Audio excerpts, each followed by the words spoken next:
What's up, nerds?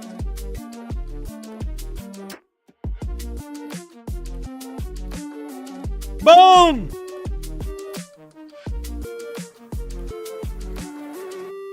Does my camera look fuzzy? I don't want to mess with it. Anyway, what's up? How's everybody doing? What's up, Lorgu? How's it going, buddy? Hope you're doing well. It does seem like a little out of focus for some reason.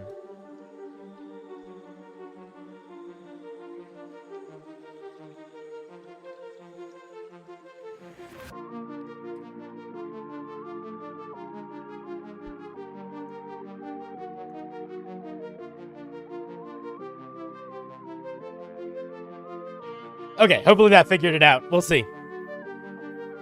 What's up, bro the boss? What's up, Quispy? What's up, Sam Zundertall? What's up, Artis? Yeah, we're starting a little early today. Listen, guys. I think at this point, you can tell from the way I communicate both in the Discord and as a creature, I tend to have a nocturnal schedule, for better or worse, and we're working on it, but not tonight. We're not working on it, because tonight I have a recording session after stream. But that's why we're starting a little early today. Because I am on a recording schedule with some Australians, and it turns out their time zones are a little weird. Who would have guessed? You like how I'm switching things up recently? Good. Good. We're gonna have our first...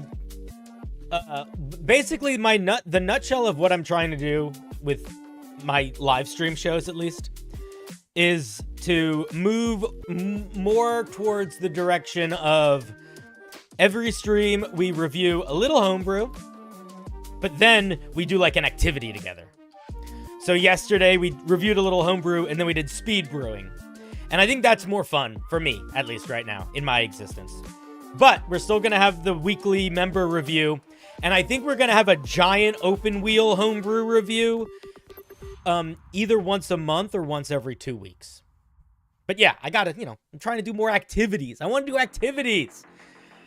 If you do the same thing every day, you go crazy. And as much as it might be fun to watch me go crazy, I don't know how much fun it actually is.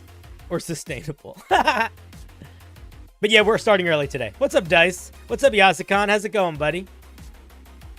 Sponge, how you doing, brother?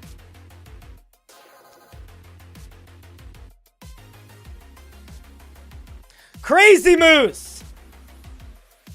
What are you doing? Crazy Moose.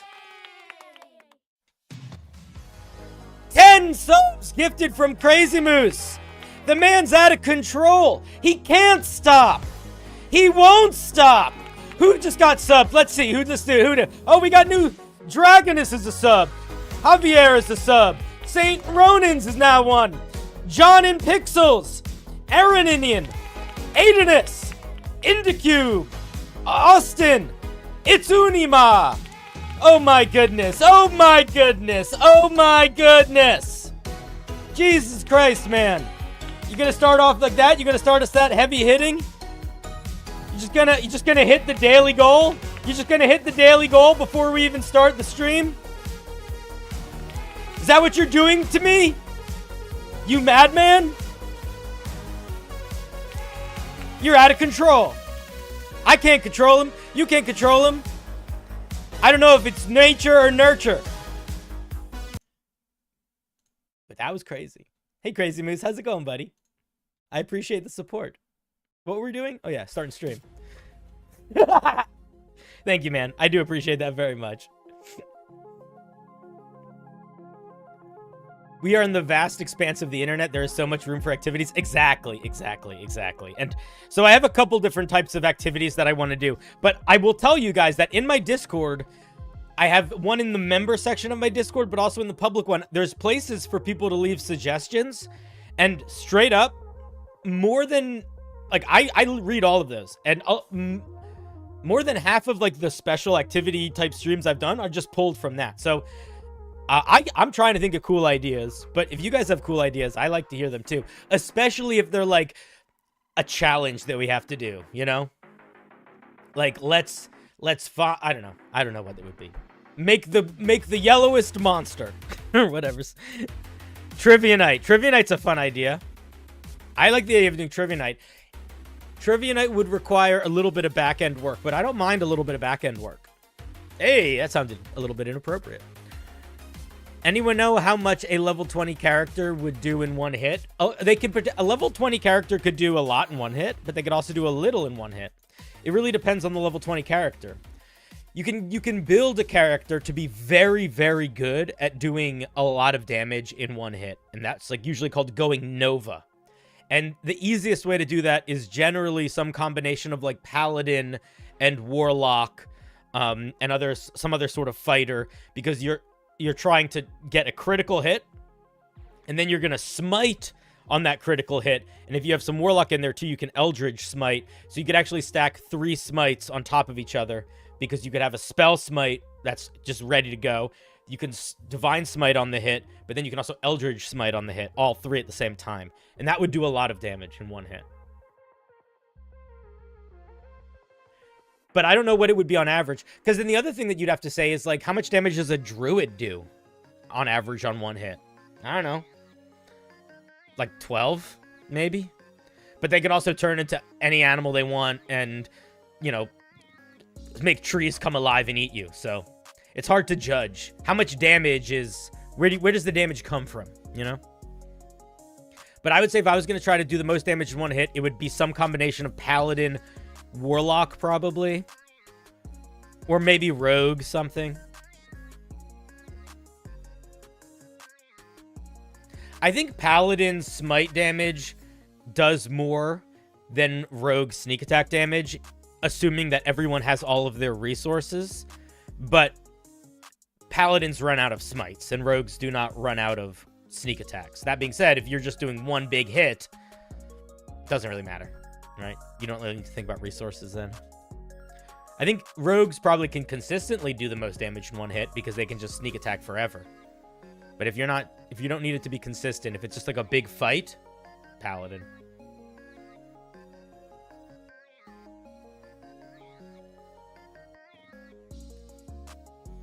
It's a fun question to ask, but it's one of those questions where it really kind of depends on what your goal is too. You know, if you're playing in a PvP one-shot, fuck yeah, Paladin. But if you're like, I want to be the most powerful level 20 character, probably Druid or Wizard.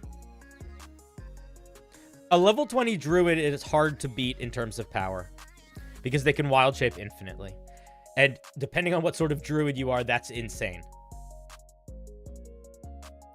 Because if you're a Druid that has a special use of their wild shape, like a Moon Druid, or even like a Stars Druid, you can just have your special feature on all the time.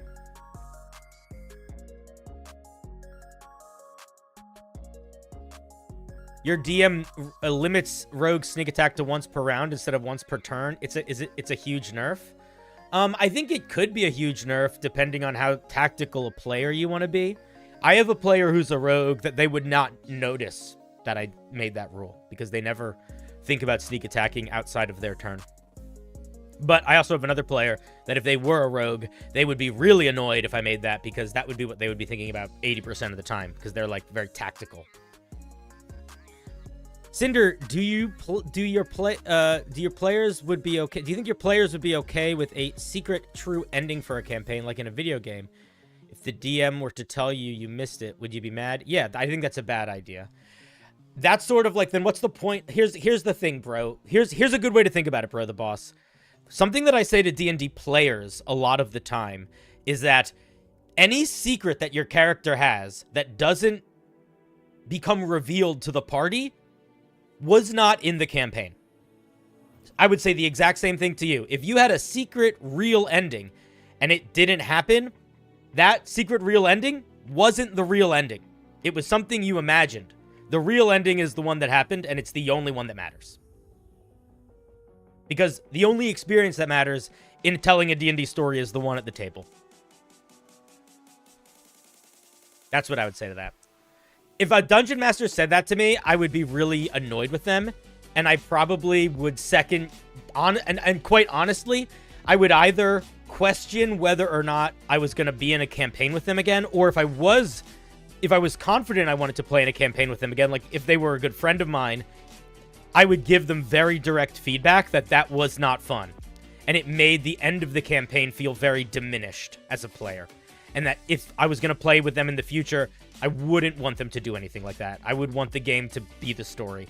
Because how would you feel? You play in like a 2-month campaign or a 2-year campaign, and then at the end of it, the Dungeon Master says, by the way, that wasn't the actual ending. Now let me tell you what the ending was supposed to be. It's like, who the fuck cares? Get off your high horse. That's what I would say to that Dungeon Master. It's not what I'm saying to you, but it's what I would say to that Dungeon Master. Remember, you are not writing a book, okay? You're facilitating a narrative game. If something doesn't make it into the narrative, it's not in the narrative. It's not like a video game where you can go back and replay it and it's still satisfying. Can't go back and replay D&D and have it still be satisfying. Do the same. You can't can't speed run or play through the same campaign over and over again.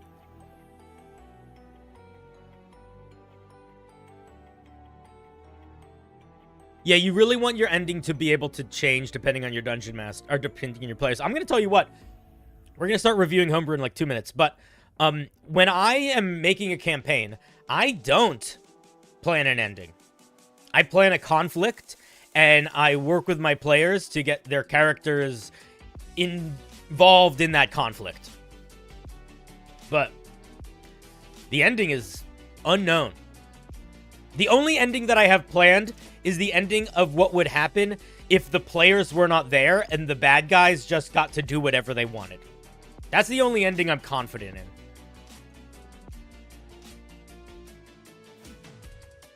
Frank the Tank! Should I wait for the alert to go through, or should I read your question? I'll read your question. Thoughts on the 2024 core book changes? Any rule changes that you love? Any that you really hate? Frank the Tank. First of all, thank you for the 5. Second of all, I have not looked at the new core rules yet. I was hoping that I was going to do it live on stream, so I've been stopping myself. Wait, you can ask your question. Thoughts on the 2024 core book changes? Any rule changes you love? Any you really hate?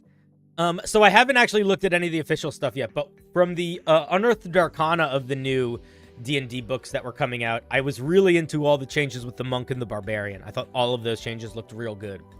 Giving the Barbarian cool new ways to, like, knock people around, and letting the Monk do a lot more with dexterity to make them feel like they could just be a lot of things that people would homebrew at the table anyway. That was very good. I also really like that there's a bunch more feats. I think the new book has maybe twice as many feats as the original Player's Handbook, something like that, which is pretty cool. I'm excited, though. I'm excited to see what it is. If I like it, I'm going to try to... I mean, listen, we'll see. It's an interesting thing, right? This channel is all about D&D homebrew. I think that at a certain point, we are going to have to spread those wings a little bit. Part of getting good at game design is learning new game design. You know what I mean? I'll tell you what I don't want to be. I don't want to be a D&D guy. I don't want to be one of those guys who right now is still playing 3rd edition and refuses to learn 4th or 5th edition or Pathfinder or something. I don't want to be that. So this change from 5e into something new is going to be my first real big experience in a tabletop game I played for a long time, going into a new edition. So I'm trying to be optimistic and open-minded stepping into it. We'll see how that goes. I don't want to be a stick in the mud. I want to assume optimism.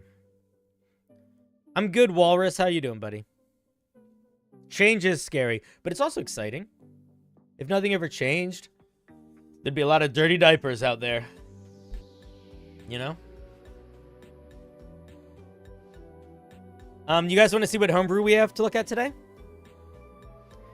Well, obviously they're taking out so many subclasses because they're starting new. They're starting young. They're starting young. They don't want to start with 100 things, because if they have 100 things, all 100 of those things need to be balanced.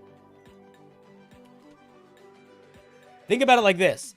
Look at how much 5e has changed in its design from when the first rulebooks came out to now. There are so many things in the original Player's Handbook that really don't work well in D&D. But we didn't know that yet, you know? And I think that that's something that probably, hopefully, is being thought about a little bit. There's sort of an element of, we don't want to jump the shark and assume what this is going to be beyond what we are confident it's going to be. You know? Crazy Moose, thank you for the 10. It's good trying new things, but also it's okay to like old things. For sure it's okay to like old things. For sure it's okay to like old things. For sure it is. For sure it is. I just... The thing is, if my only relationship with this game was playing it with my friends, I probably would not feel any need to change ever. But to be honest, a huge part of my relationship with this game is that I'm a content creator. You know? I have to wrestle with that. Otherwise, what are we doing with our lives? Frank the Tank, thank you for the 10. What are your thoughts on the errata in these types of games in general? I kind of feel like they shot themselves in the foot by promising backwards compatibility. Sorry, I'm picking your brain. No, don't apologize. I am sorry that my text-to-speech is so delayed that this comment is going to be read in like 5 minutes. I think that I don't have a problem with errata in general. To me, I feel like errata is trying to, it's basically like patch notes. I think that I don't know if they shot themselves in the foot with promising backwards compatibility, but they certainly made it a lot more difficult. I think the real issue is the conflict between I want to make money and I want to make a good game. It's good trying new things, but also, it's okay to like old things. This is true. This is true. Here we go. What are your thoughts on errata in these types of games in general? I kind of feel like they shot themselves in the foot a bit by promising backwards compatibility. Yeah, Sorry, I like picking your brain. Yeah. No, be sorry. Yeah, man, I think they kind of did too. I think that there's an aspect of backwards compatibility that is something that people really want from a perspective of, like, just accessibility. But they're also trying to make that money. So it's probably not going to be that backwards compatible. Like, it's going to be better, I think, is going to be what's going to be the case. Like, even if, like I said, like, we were just looking at the UA version of the Monk and the Barbarian, it's just better. So, even if it is backwards compatible, it's not going to be that backwards compatible, I don't think. I think it's going to be mostly a power creep in a way where even if it is backwards compatible, the person who's doing the 6E version of the Monk is going to be stronger and have a better time than the person that's doing the 5E version of the Monk. And I would be really surprised if you could pull, like, a subclass from the 5E Monk and apply it to the 6E Monk. I'm not sure if that's going to work or not, but who knows? We'll see. I do agree, though. It's a little bit chonky. What are you talking about? People were asking me how I feel about the new edition of D&D that's going to be rolling out. And I got mixed feelings. It's hanging. It's hanging. Anyway, let's look at some homebrew too, though. I want to see what homebrew we have. You guys want to look at some homebrew with me? We can still talk too, though. As always, with our member review streams, these are the homebrew review streams that are specifically for the people that are kind enough to give me coin. We just got a bunch more members because Crazy Moose, like a psycho, just gifted 10 members. Also, during these streams, if you want to call in, you can. You are more than welcome to call in for us to discuss your piece live. Fair warning, and I try to say this before all of those streams, if it starts to feel like you are sort of getting defensive about my feedback, if you're on the call and it sort of like turns into this back and forth of you like trying to argue for why you made the choices you made, I'm probably going to stop you and ask you if you want me to give you feedback or if you want to debate power balance. Because I do think that that debate is not the right place for the feedback session. The debate is the right place for the general conversation, but the feedback session is really just for like, what do you think? Let's get your reactions. Let's get your notes, that sort of thing. Cool. Hope that makes everything clear. Anyway, let's take a look at the wheel. Ready, set, go. Look at this wheel. Check it out. Boom, bam, ba-doo, doo, ba-doo, doo, doo, doo, doo, doo. All right, do I have everybody? Let me see if anybody new sent anything. Valoran just got in. I'm keeping all of the forms and stuff off camera just because I'm tired of people trying to get inappropriate stuff to appear on the screen. Let's see here. Small today. Yeah, member wheels are usually a little smaller. Anyway, let's give her a spin. Bucket a bucket a bucket a bucket a bucket a bucket a bucket a bucket a bucket a bucket a bucket a bucket a bucket a bucket a bucket a bucket a bucket a bucket a bucket a bucket a. What's up, Brent? How's it going? How are you doing today? Oh, we're starting with Shades. What's up, Shades? I saw in the chat. Shades, I didn't see. Did you want to call in? Let me know. Shades says, I wanted to make a cleric of a Tiamat character. Cool. but I didn't think any of any the existing domains actually fit. I agree, and I made this cool. So Tiamat's kind of an interesting domain because it's sort of a, you can go in a lot of directions with Tiamat because Tiamat's a dragon, but she's also kind of like a demon devil thing. She's got all sorts of vibe about her in all sorts of directions. So I think that it's I think that we could we'll probably get some interesting things here. Let's see. I'm curious what direction you went in with it. Let's take a look. Pop out. You want to call in? All right. Do you know how? You go into the Discord waiting room. My computer stops being a jabroni. Oh, yeah, I see you. All right, 1 second. All right, we got to change the music a little bit for more conversation having. The music's got to be a little bit more conversationalist, as they say.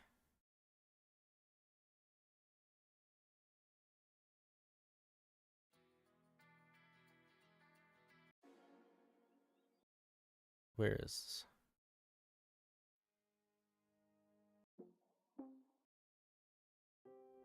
All right, let me grab you. Hello. Oh, wait, you can't hear me yet. You're not going to be able to hear me. Yeah, you can't hear me yet. I bet you can hear me now. Can you hear me now? Yeah. Yes, I can hear you. All right, what's up, buddy? How's it going? Hi. One thing before we start, it's Shades the Mothman, not Shades of the Mothman. Oh, that's I will try so hard to remember, and I will probably forget a lot, but I'll do my best. I'll do my best to remember. It is not it's not intentional. If I'm fucking that up, I apologize. Okay. All right, let's see what's going on. So we got Cleric of the Dragon domain. Clerics of this domain typically worshippers of the metallic King Bahamut or the chromatic tyrant Tiamat. Oh, it's any drag. Okay, cool. Though in certain settings, other draconic gods exist because of Bahamut's and Tiamat's drastic different motives. Dragon clerics are equally varied and cultured. Blah blah blah. Okay. The only thing that I would say here, this is fine flavor text. I would try to get a little bit more into like what they do. Like you say that they're drastically different in motives and equally varied, but you don't really tell us what that means. So like it might be helpful to just give a tiny bit more detail into either what generally a cleric of the dragon does, either through like the powers they have or whatever, or the types of things a dragon cleric of Bahamut might do versus a dragon cleric of Tiamat. Okay. Let's look at this spell list. Absorb elements, Thunderwave, Scorching Ray, Gust of Wind, Call Lightning, Thunderstep, Fire Shield, Polymorph, Cone of Cold, Summon Draconic Spirit. Was the goal here just to get like as many elemental things in as you could? I was actually trying to avoid elemental things mostly and try to get other aspects of what dragons do. Like, I think I removed it, but I had command on there a while ago to sort of represent dragons' terror and control over the world. Okay. I think there's if I were you, I would take a minute and go just look at dragon stat blocks and see what other things you might want to pull. There's a couple spells that I think would make sense on this list. True Sight would make a lot of sense, I think. Oh, yeah. Fly would make a lot of sense. Fear, I think, would make a lot of sense. Well, I do have Fly and Fear covered in the features. Okay. But just things to think about, because I'll tell you that when I look at this spell list, I see elemental spell list. So if your goal is not elemental spell list, I think this needs a little bit more non-elemental related things. Because right now, 1, 2, 3, 4, 5, 6, 7, 8 of the 10 things we get are elemental damage related spells. All right. Yeah. So you want to think about that a little bit. That being said, depending on how you incorporate Fear, True Sight, whatever things into the subclass, sometimes, I'm not going to tell you to take it out, but if having the spell Fear on this spell list would accomplish the same goal as whatever subclass feature you give this thing that allows it to frighten creatures, you should just put it on the spell list, because then you have an opportunity to make something else unique. You know what I mean? Yeah, that makes sense. So, that might be, I haven't read ahead, so that might be some feedback that I have. Like, if the fear effect of this thing is basically just big area of effect fear, you could probably just do that with a fear spell. All right, let's. Oh, I don't like this music change. You can't even hear it, but it's driving me crazy. I just want chill music. Okay. For efficiencies, you get martial weapons and heavy armor and draconic. Okay. Fine if you're going martial, if you want this guy to be a frontliner cleric. Draconic Disciple. You learn one cantrip from the Sorcerer spell list. Additionally, when you cast a cantrip that deals radiant or force damage, you know what's so funny? You said you don't want this to be elemental, but if this is an elemental. This is a goddamn elemental cleric. Let's look at what we get at first level. Let's look at what we get at first level. We get a Sorcerer spell. It's not really particularly draconic. I mean, it could be, but it's definitely not inherently. And then we get the ability to change damage to elemental damage. So that's the main thing that it feels like it is right now, is an elemental cleric. So that's going to be something I think you should probably think about here. The other thing is, I don't think that this is... Getting martial weapons and heavy armor is very strong, for sure. I don't think this is good enough, regardless of how strong heavy armor is. Because what is this? What is this actually? You get one extra cantrip, and cantrips from the Sorcerer spell list, there's not really anything that crazy there compared to what you are naturally going to get. Like, maybe you get a little bit of a better damage output cantrip, or a better damage output cantrip for, like, an attack cantrip, but it's not going to break the bank. It's not going to make your character, you know?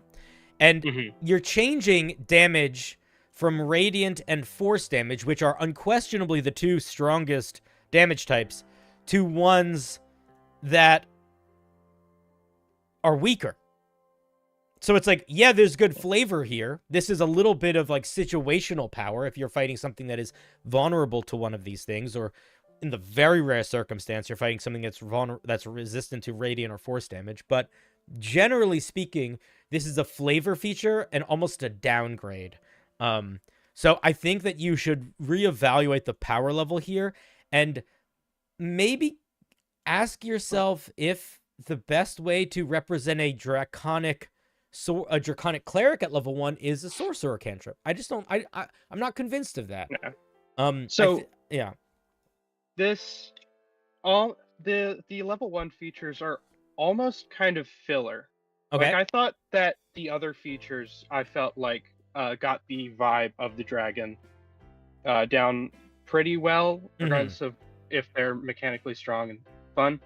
But I was struggling to think of things to add to level 1. So I just thought, well, the sorcerer spell list is pretty dragon-ish. So I'll just throw on a cantrip and some heavy armor, and that's what the nature cleric gets at level 1. So it's probably balanced. Okay, for sure. Power balance, I think it's fine. I mean, wait, the nature, but the nature cleric is one of the weakest clerics in the game. Don't balance yourself compared to that. We're gonna keep going. I think that might be fine. That assumption might be totally accurate. I haven't read the rest of it yet, but I do think that it's worth continuing to think about a little bit more, and maybe we'll come back to it and have some ideas as we keep reading. Let's look at the second level Channel Divinity. At second level, it's called Chromatic Breath Onslaught.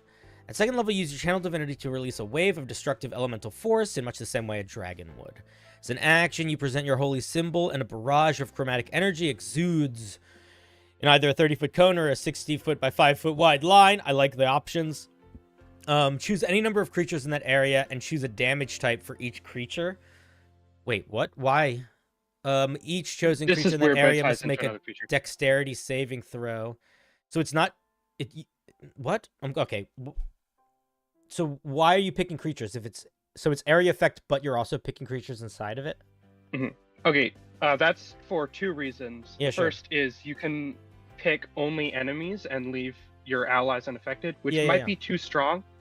But the second reason is each damage type has a rider effect explained later, and I want the player to be able to pick which effect is affecting which creature. Occurs to which creature. Yeah.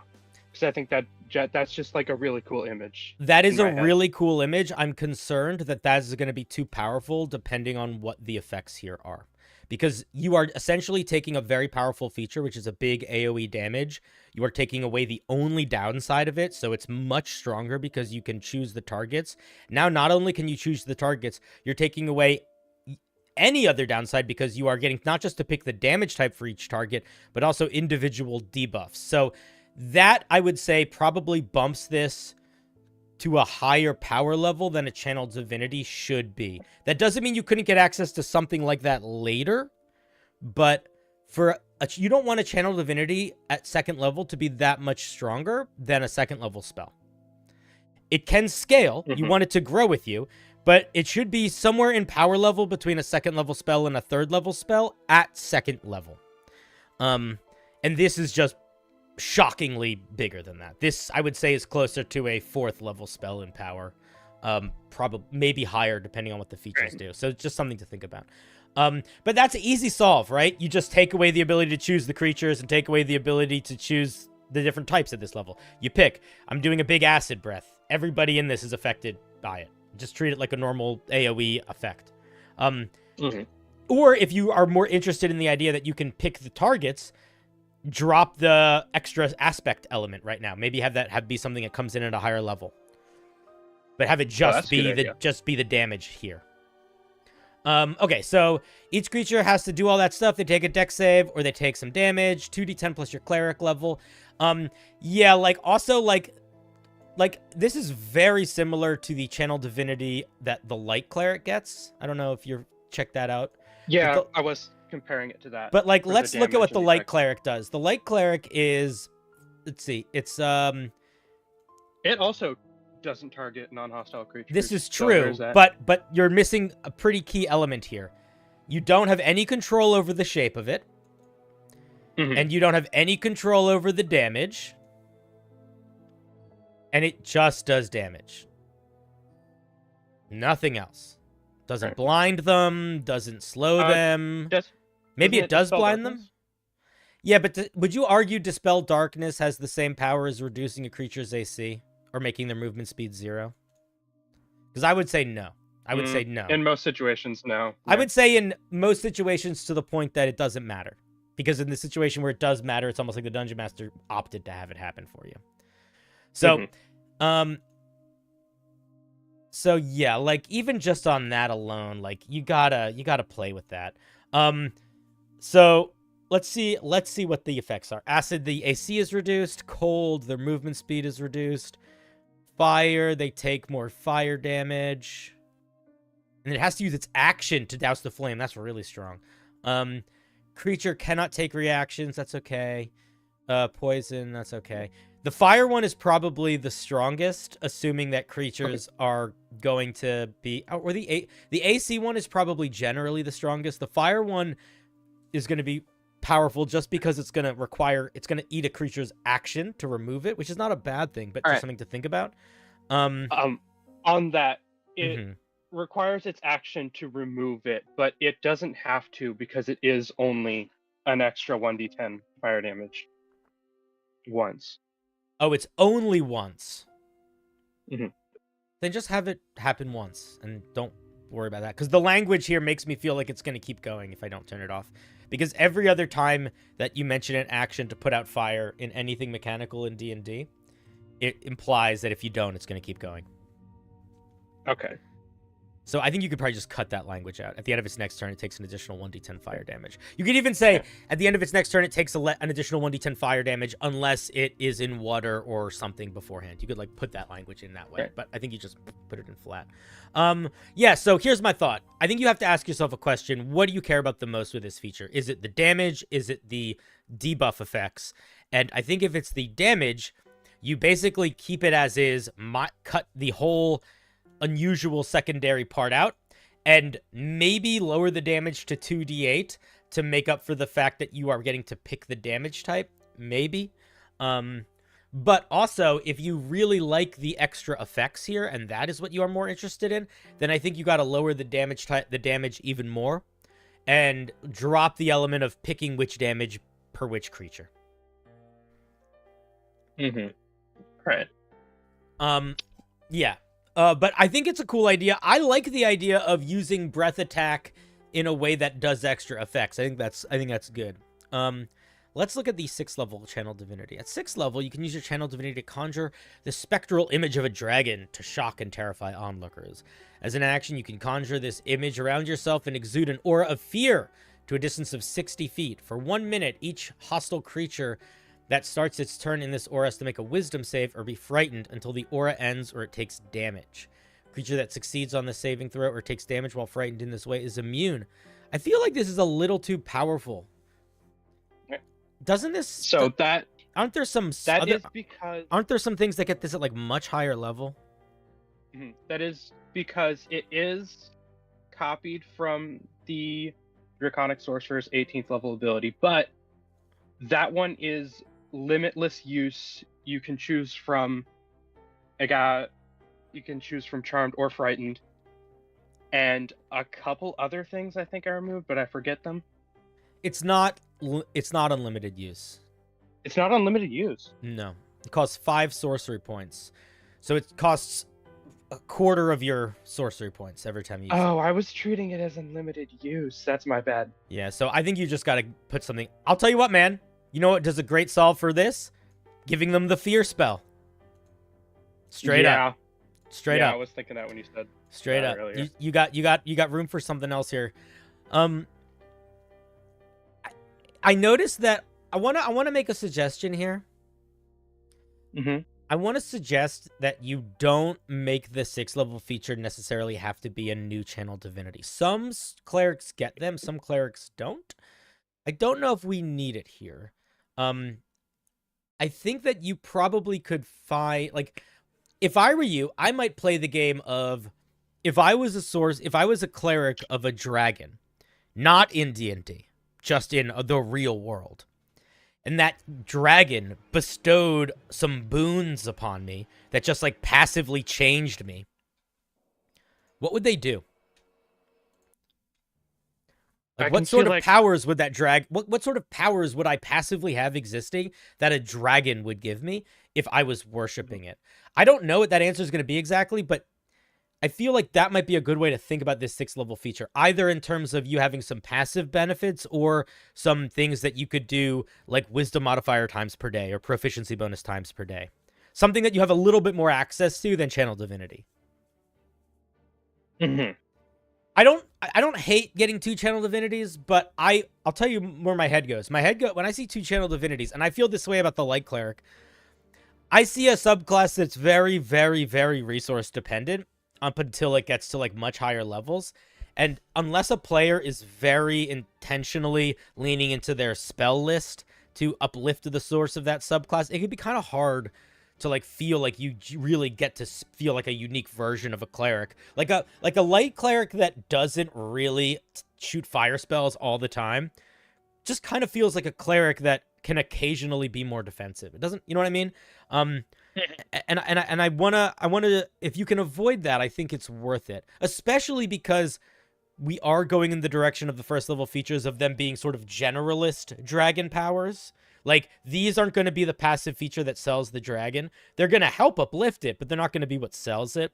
So I think 6th level, you might want to play around with something a little bit more actively on. And it could even be something like an alternative to, like, what the Beast Barbarian gets at 6th level, where at 6th level, the Beast Barbarian gets, like, a different movement speed, and they can change it on a short rest. You could, like, use this to tap into the idea of, like, draconic knowledge. So maybe you would get some crazy bonus to some sort of vision or insight, or I don't know, like, but something that's like you get at 6th level, whenever you finish a long rest, you can choose. You either have tremor sense to you have blind sight to a range of 30 feet, or you can cast see invisibility at will, or you can get a +5 to all your insight and perception. It's just some passive that you can, like, activate. I think that could help, maybe. Yeah. I don't know. That's where my head goes. I do like that idea. But draconic knowledge. But because also that I think will help, because again, if you're trying to move away from entirely leaning into the elemental stuff, I think that's the kind of headspace you want to be thinking about a little bit. All right, let's see how we did the Divine Strike. you just pick, and it does one of those, and it's a D8. That's fine. Yeah. Yeah, It's fine. like the Nature Cleric again, but it does have 2 additional options. I think it's fine. Yeah. There's not a lot of wiggle room to make Divine Strike interesting, unfortunately. The best Divine Strike that I think I saw was somebody that made like a Pain Cleric, or like an Iron Maiden Cleric or something, and they made it piercing damage, and I just thought that was cool because it's always an elemental damage, but it's like, no, my weapons just grow spikes. I was like, that's cool. All right, I like that. yeah, it's like I thought it was a cool representation of a cleric being bestowed with power. Let's see what we get at 17th. 17th level, your devotion has partially transformed you.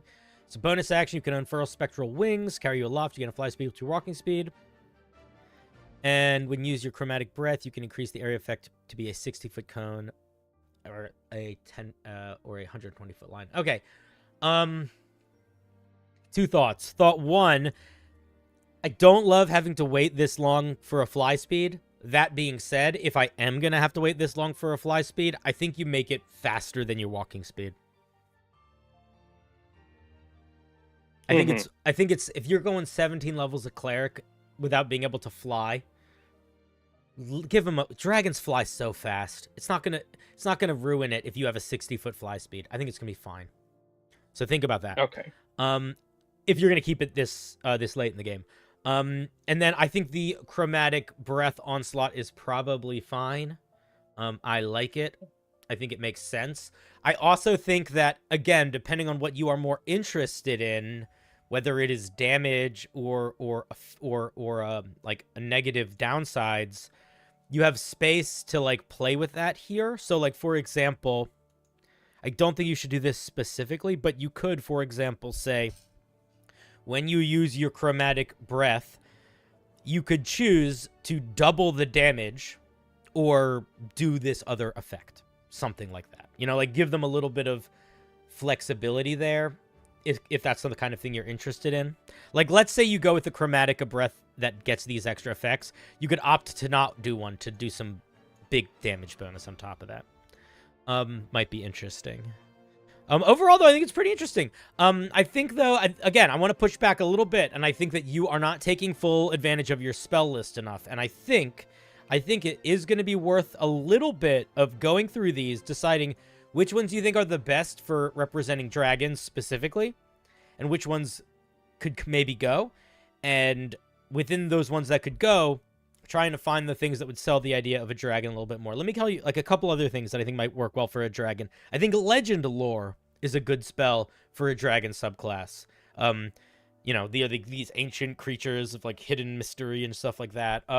I think Command is not a bad idea. I think a lot of mind control stuff is actually a pretty good idea. I think any fear-related stuff's probably a good idea. I think flight-related stuff's probably a good idea. And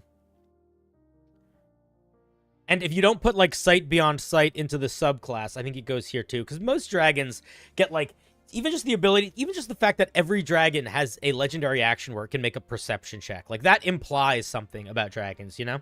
So that's something that you could, like, lean into a little bit. But it's pretty cool. Excuse me. Do you have any questions, thoughts, yearnings, aspirations?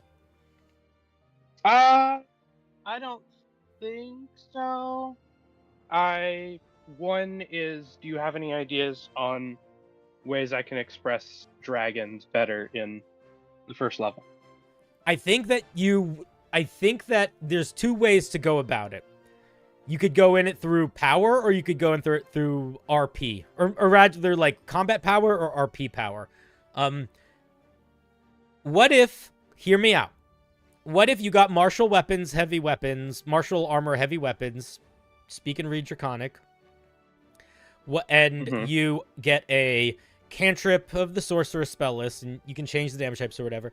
But what if on top of that, you also got something that wasn't super power hungry, but it was just more RP? Like, what if it was you got, like, Stone Cunning for dragons? Like, whenever you make a history, investigation, or arcana check related to dragons, you can add your wisdom modifier.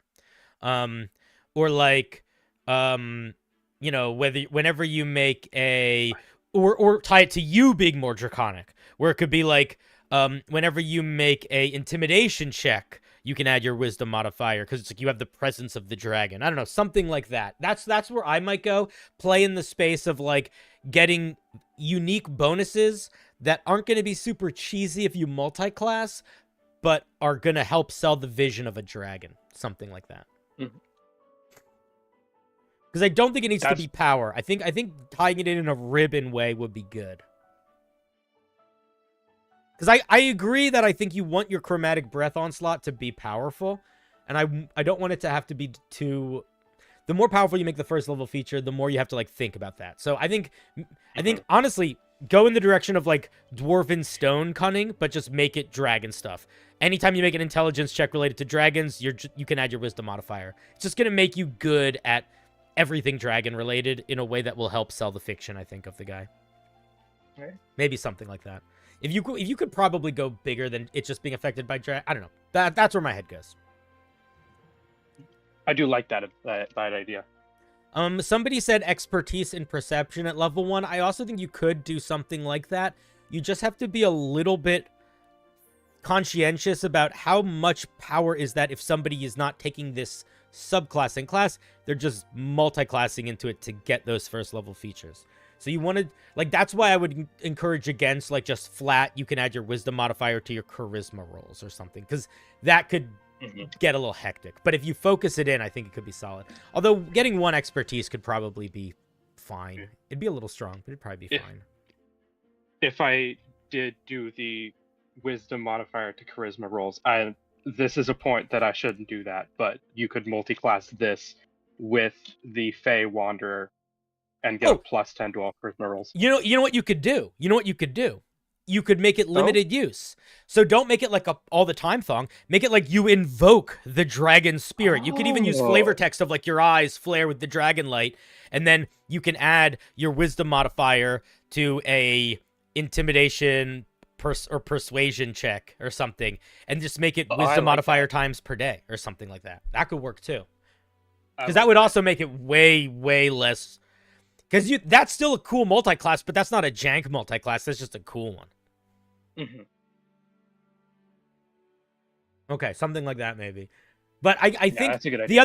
the other thing that you could do, and you should not do this. You don't need to do this, but you could do this. Is you could sort of make this whole subclass like the Genie Warlock, where when you pick it, you decide Bahamut or Tiamat. And if you pick Bahamut, that is for persuasion checks. If you pick Tiamat, it's for intimidation checks. And you could kind of break down you could I wouldn't do it with everything, but with like certain key things, like first level feature, maybe 6th level feature, or maybe 17th level feature, you could like tweak it. You could even have it so they do the spell list that way too, where it's like regardless of what type you get the same spell, you get the same 5 spells, but then if you go Tiamat, you get these other 5 spells, and if you go Bahamut, you get these other 5 spells. You definitely do not need to do that, but there is room for that if you were like, I want this to feel even more specific. That could totally work here. Not to try to encourage you to make a whole new subclass, because I think this is fine. But that is where my head starts to go the more I think about it. Cool. I think it's fun, dude. Listen, we see a lot of dragon stuff on this stream. They're very popular. They're very cool. I think it is hard to make a dragon subclass that feels like it's doing something super crazy, because the crazier you go, either the more specific the fiction you have to sell is, or the more you're sort of diverging from the source material. And I think this does a pretty good job of making it not really that crazy. Like, none of these ideas are like unexpected for a dragon, but all of them do feel good for a dragon. This is not like a tedious dragon subclass, which sometimes they end up being just because we see a lot of them. I really like the vision of the chromatic breath and the secondary effects. I think that is, if I could peer pressure you, I would lean towards keeping the secondary effects and lowering the damage, just because I think it's more fun. Yeah, that's what I was thinking. Don't listen to that if you don't want to. That's just straight opinion. No, I think I will listen to that, because usually with dragon things, like with the monk and the dragonborn, and when they get a breath weapon feature, it's just pure damage. Yeah. and I do want something to be unique. So I think that's why the secondary effects are there. It also sells the fiction, I think, that you're not a dragon. You are being blessed with dragon powers, so it's different. It's not a breath attack.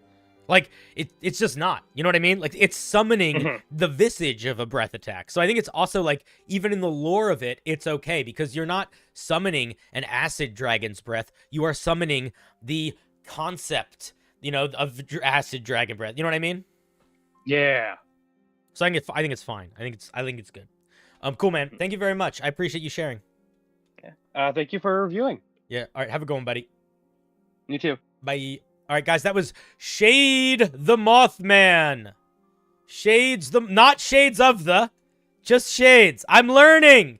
He's doing it, Peter. He's doing it. Hey, guys, where's the applause button? Oh, wait, I didn't bring it up because I forget every fucking stream. Wait. Hello, Great Pink One. I never played a cleric before, and I kinda want to do it for our Curse of Strahd campaign. I am worried that without knowledge of the world's religions I won't be able to RP cleric well. Is there some lore about Curse religions without spoilers? Curse of Strahd, I'm worried too much of the world's knowledge of religions. Won't be able to RP a cleric. Well, here's the thing, Lucky, and I don't want to spoil anything.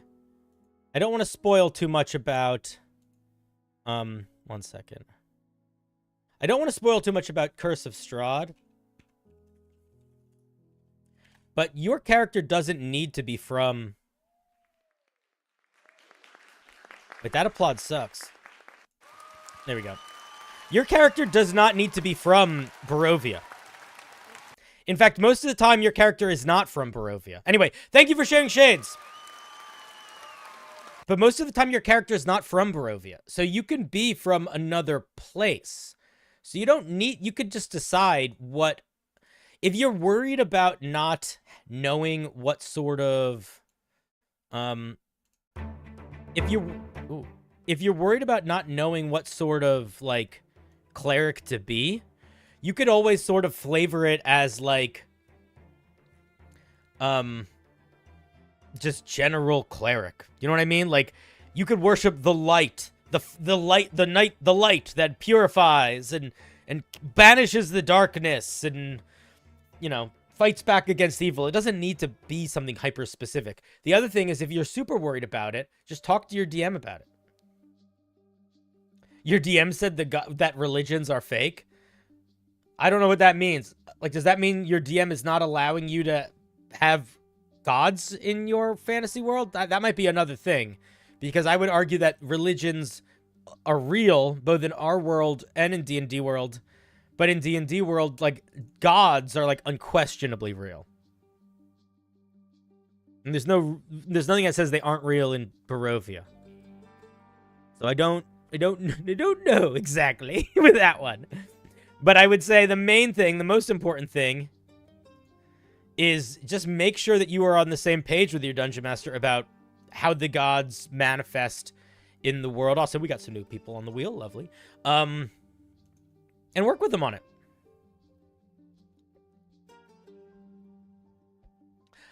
Frank the Tank says, that being said, if you want to be a good Curse of Strahd cleric, worship Lathander. You know what? Great point. If you also don't want to have to make things up and you just look stuff up, look up Lathander. You're golden. You're groovy. Lathander. Much better answer than I gave. Much better answer.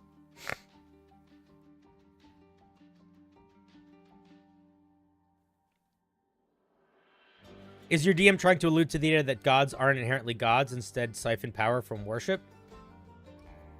That's getting kind of heady. Makes you think of gods abandoning Kryn after Cataclysm?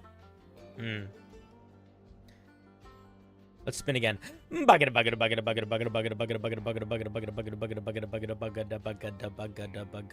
amount of people that ask me about how to make D&D Jesus or make a Jesus cleric or a Christian cleric is fucking crazy. People really want a Christian cleric, a Christianity cleric. It's like, first of all, you have to understand how boring that would be. I guess it depends on the type of Christianity you'd pick. But, like, if you're going if you're going tried and true biblical Jesus, you're not taking anyone's interpretations outside of like the modernly accepted Christian translation, which, by the way, I have read several versions of. I used to be a theology major before I was a creative writing major. Jesus doesn't do anything that works nice in D&D. Jesus is the Mary Sue in a campaign that is entirely roleplay.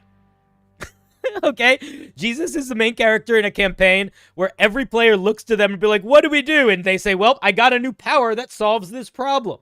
And it works really well from the perspective of, like, the text of, like, you know. Love thy neighbor as you love thyself. And my axe. Exactly, Rob. Thank you for the bits. Oh, 1,000 bits. Crazy. Thank you very much. But, like, it doesn't work. Like, it doesn't work. Even if the more accurate you're going to be, the worse it's going to be as a D&D character. Yeah, go peace domain and call it a day. Yeah, shoot. True. I mean, honestly, it's way better to go so I have read several translations of Old Testament, New Testament, Hebrew like stuff that is more like from the Hebrew side of things, stuff more from the Christian side of things. But if you really want, there's a lot of cool powers in those books, but Jesus ain't the guy to get powers from. You want to get powers from like Elijah or like Elisha. I have or what's his fucking name? Oh my god. Not David. What is his name? All right, whatever, doesn't matter. But there's like the fucking prophets. The prophets. There is a part. I kid you not. There's a part. Okay, so there's a part, like, there's literally moments where they basically cast D&D spells. Elisha, at one point, he, like, slams his staff down, and he summons a bunch of bears. He casts Conjure Animals to summon a bunch of bears to kill a bunch of kids. It's true. Bible's weird. Okay, let's see what Lauren said.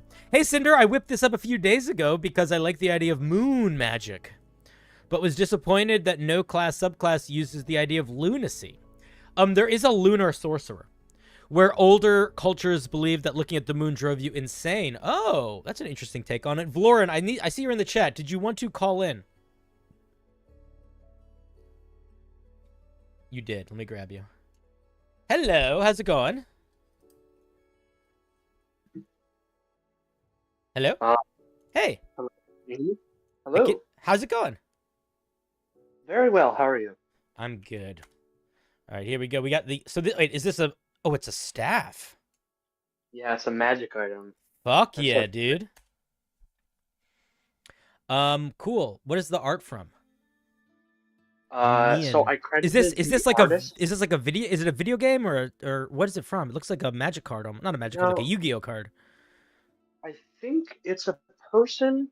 I wasn't entirely sure, so I just put the credit of the the thing. Sounds like you did the best you could. I wasn't judging asking. Right. I was just curious asking Yeah. because it looks like something from I like Sailor Moon or something like that. Yeah, I always try to put like the little like art by like underneath the picture. Yeah. Because I don't want to be accused of using AI art because screw that. But B, because I don't want to use anyone's art without at least crediting them. No, for sure. I was bad about that. Yeah, dude, the chat agreed with me. It's got a very Sailor Moon vibe. Okay, this staff is inlaid with glowing runes, which were said to have been inscribed by the man in the moon himself. Okay, they're bringing us there's an energy coming with that sentence. The energy emanating from the crescent moon-shaped head drives mortals mad and is rumored to be able to warp the weave and alter the very fabric of reality. Cool. Solid flavor text. The fact that you reference the man in the moon and there are certain times a phrase like the man in the moon himself, like having a himself, is not going to land a lot of the time because it adds a level of informalness or like almost like not grandstanding, but like rhetoric that you would do in like a courtroom type speech that doesn't usually fit D&D type writing, but it does work really well in that sentence and is very funny. If it's not intended to be funny, that's worth thinking about. But it did make me laugh. No, it's good. Okay. It's a very rare staff. Clerics, druids, and warlocks. Fuck you, sorcerers. And bards and wizards. This staff can be wielded as a magic quarterstaff that grants +1 bonus to attack and damage rolls. While you're holding it, you get a +1 bonus to your spell attack rolls. I'm going to say something that I think you did on purpose, but I want chat to notice. Do you see what is going on here? We're getting a +1 bonus to attack and damage rolls, but we're not getting a +1 bonus to spell attacks and spell save DCs. Just spell attack rolls. Why is that important? That does something very big. That is not nearly as powerful. By just giving a bonus to spell attack rolls, we are essentially giving space to let the item do a lot more. Whenever you give a magic item bonuses to not just spell attack rolls, but also spell save DCs, that is much, much underlined, bold, italics, highlighted, much stronger than +1 bonuses to attacks or to damage in any other circumstance. Why? Because spell save DCs can often do a plethora of things outside of just damage, so they have much more variety, but also they usually can hit a lot more creatures at the same time. Everything AoE is saving throw. So I don't know if that was intentional that you did that, but it's a smart move if you want to be able to put space to allow this to feel comfortably very rare and give it some other legit heavy hitting stuff. Okay. Yeah, that was intended. Like, I was planning on doing that anyway, but then I looked at the way that the Staff of the Archmagi does it, and it's essentially just this, but instead of +1s, it's +2s. Yeah. And I was like, oh, perfect. I was already going to do that. Like, only do spell attack and not spell save DC. And I essentially just copied the text. So don't give me all the credit. But... Hey, man, do you know what you I'll tell you, I'm going to give you a little bit of credit, and then we're going to keep reading, and we'll see if you lose it later. But you just did something that is the feedback that I need to give 99% of the people whose homebrew I read. I usually go through and give feedback. Most of the time, the feedback that I could give is, go read the books. That's the feedback. Most problems, most uncertainty in D&D language, most power balance issues, you can solve by taking the time to look up the thing that's similar to it and doing your research. So I'm going to give you whether or not you got the idea, you made it up yourself, you did the research, and a lot of people just don't, and if people did, it would make their writing better. All right, let's take a look at what this thing does when it's done just making us a little bit tougher. Invoke Lunacy. As an action, while holding the staff, you cause a maddening glow to fill the air inside a 30-foot cylinder within 120 feet of you. This is a very good use of flavor text into mechanical text. This is like 2 words of flavor text, basically, and they sell a lot. Maddening glow is a good phrase. Each creature, yeah, you're welcome. Each creature in the area who sees the glow must succeed on a DC 18 Wisdom saving throw or be affected by the enemy's Abound spell for 10 minutes. How long does that spell normally last? 1 minute. All right. Once this property is used, it can't be used again until the next dawn. I feel like I might... And how many people does it normally affect? 1 target. It's not AoE normally? No. This essentially just makes it a cylinder. Yeah. Makes it last long. I feel like I would probably not make it last 10 minutes. Only because 10 minutes is really long. Like, this is such a combat-oriented spell. I don't think it need... If Enemies Abound was more RP-focused, I could see an argument for it, but I don't think you... Here's why I'm going to push for it to be 1 minute. I think 10 minutes is too long, but more so than I think 10 minutes too long, I think that it is going to be... It's going to have the same impact on the game if it's a minute or 10 minutes. I think you're going to get the same use out, like the same value out of it. So I would make it 1 minute. Okay. Other than that, I think that's cool. I'm just trying to remember if there was anything else weird about this spell. Is there any tied between having a... Oh, sorry. No, you ask for you first. You first. Okay. I was tied between having it do Enemies Abound and Confusion. I ended up on Enemies Abound just because that kind of fit the flavor more, where it's like it drives you insane instead of just kind of dazing you and making you confused. But if it was Confusion, would it be more or less balanced, do you think? I think it's better. I agree, man. I think Enemies Abound is more fun here. because it makes me feel like it makes me feel like a mad frenzy. Confusion is just people going like, this is like, you know what I mean? That's what we want. This is lunacy. This isn't confusion. This is lunacy. This is lunacy. Okay. One of them's a street brawl, and the other one, one of them's a tavern brawl, and the other one is like a frat house at 3 a.m. Yeah. Where everyone's just wandering around going like, ugh. Yeah, exactly.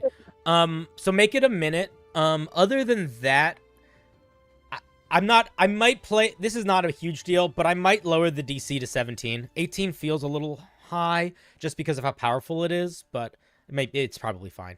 And then it also gets some spells. 3d4, and you can do it once a day. Somebody in the chat said this, and I fully agree. This should not recharge at dawn. They should recharge at midnight. Oh. It's a moon. Okay. Fucking the moon, man. What's the moon? What's the moon doing at dawn? Right, the moon. Right, okay. That makes more sense. For a second, I was like, what's the difference? But no, yeah, that makes more sense. If you want to be, you could also, you know what you could also do, which is not going to be, which is the kind of thing I would do with my players, and I like with magic items, and some people don't. You could say it recharges once per midnight after, like, it recharges at midnight, so long as it has bathed in moonlight for at least an hour or 10 minutes. So you could make it sort of seem like it's being recharged by the moon. That also creates the element where if there's no moonlight, it can't recharge, which I think is an interesting thing, but some players hate. So don't do that if your players are going to hate that. I was thinking about having there be some kind of ability here that was tied to the, the moon cycle. But then I realized it would kind of sound a little bit too much like the lunar sorcerer, so I cut that out. But that might be an interesting way of tying that in there anyway. It's like you just can't recharge it if it's a new moon. I think you could do that if you want to. I don't think you need to. I think that's what I'm saying. Where it's like it's an idea. It's gonna be it's gonna be polarizing because some people really like their magic items to function like tools. Some people like their magic items to function more like elements of the story. And, you know, not everybody's going to feel the same way. So just something to think about. Yeah. And what spells do we get? Let's see. 3d4 minus 2. Interesting. I'm going to read the spells. Why did you go 3d4 minus 2 for the recharges? Well, I'm trying to get 10, right? Mm-hmm. 10. But if I do 1d10, okay, 1d10 I guess isn't, like, awful considering that the minimum's 1, max is 10. Yeah. Which is what you're going for. But 3d4 minus 2 felt more like weird, and I kind of went with that. Because, like 2d6 minus 2 gives you a max of 10, but a minimum of 0, which I didn't like. Yeah. But 3d4 also gives you a max of 10, minimum of 1, but it kind of felt more like, I don't know. It felt more weird to me. Sure. So yeah. I went with that. Cool. I think that makes a lot of sense. I've never seen that before, but it totally works. I agree. All right. While holding the staff, you can use an action to expend a charge for one of the following spells. Blah, blah, blah, blah, blah. I want to point something out, and I don't know how I feel about it. I acknowledge that you have a spell save DC, and it makes sense to use your spellcasting ability. But to me, it feels weird that one feature uses the item save and then one feature uses your spellcasting. And if this is something that the Staff of Power or whatever does, then it's fine. I mean, it's fine either way. It does stand out to me, though. Staff of the Archmagi has that in its spell section. Cool. It does a very similar thing, but with way more spells that are... Yeah, I hate that item, but I don't hate it because I think it's unusable. I wouldn't give it to my player because it's just like this item is just a lot of spells. And it's like the most interesting part of that item to me is that you can break it and make a giant explosion. But I don't think it's a bad item to base something off of. I'm going to be honest. I like this more than that item so far because this tells more of a story. Well, thank you. Let's see. Okay, so we get Moonbeam, Flaming Sphere, Healing Word, Hypnotic Pattern, Chromatic Orb, Chaos Bolt, Guiding Bolt, Bane, Bless. If I were you, man, I would change some of these a little bit. I think you got to go a little harder in the paint in the direction of moon lunacy. I would cut out most of the chromatic damage type things. I would probably, yeah, I'd probably cut out Bless. And I might throw in like Crown of Madness or Confusion, honestly. Or other spells that lean into like or like that. Or there's spells that you can do to like force creatures to move in certain direction. There's a spell that makes people like run in a certain direction. I forget what it's called. But I would look at those. And the other thing I might underline unsure might do is I might say specifically that if you do Flaming Sphere, it's radiant damage instead of fire damage.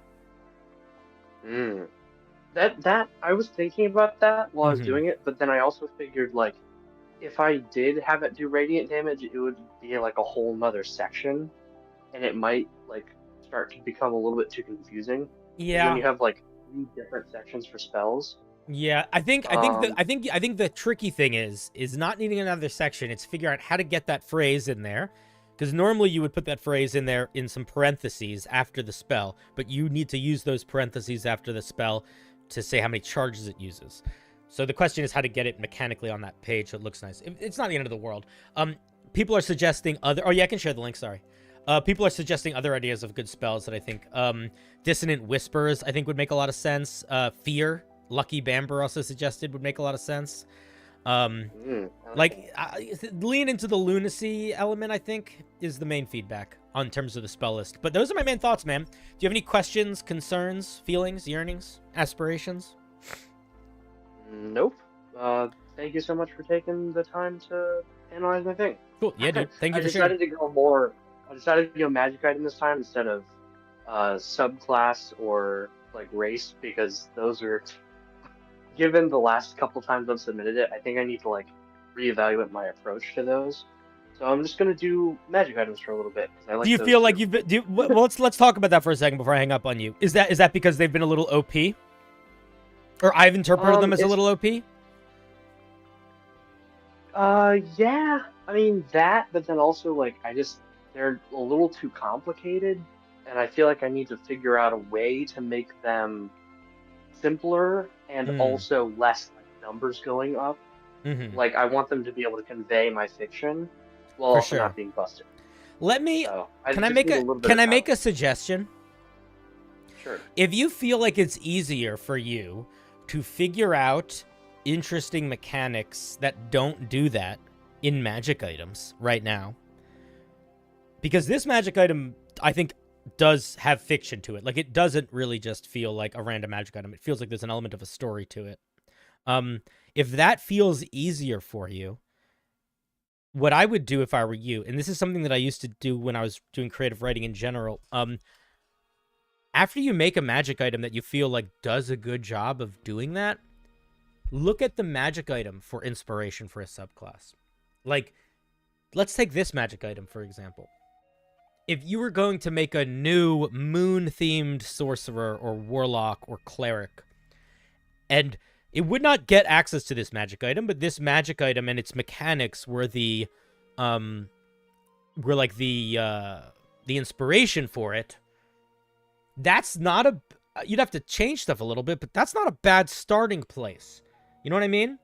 And if it's easier for you to find the way to get those mechanics to express themselves not in a subclass, try making them not in a subclass, but change it later. One of the best pieces of advice I was ever given, and I give it whenever I'm teaching creative writing classes, is that if something feels off in a story or writing, whether it's the pacing, the tone, whatever, rewrite the whole story from another perspective.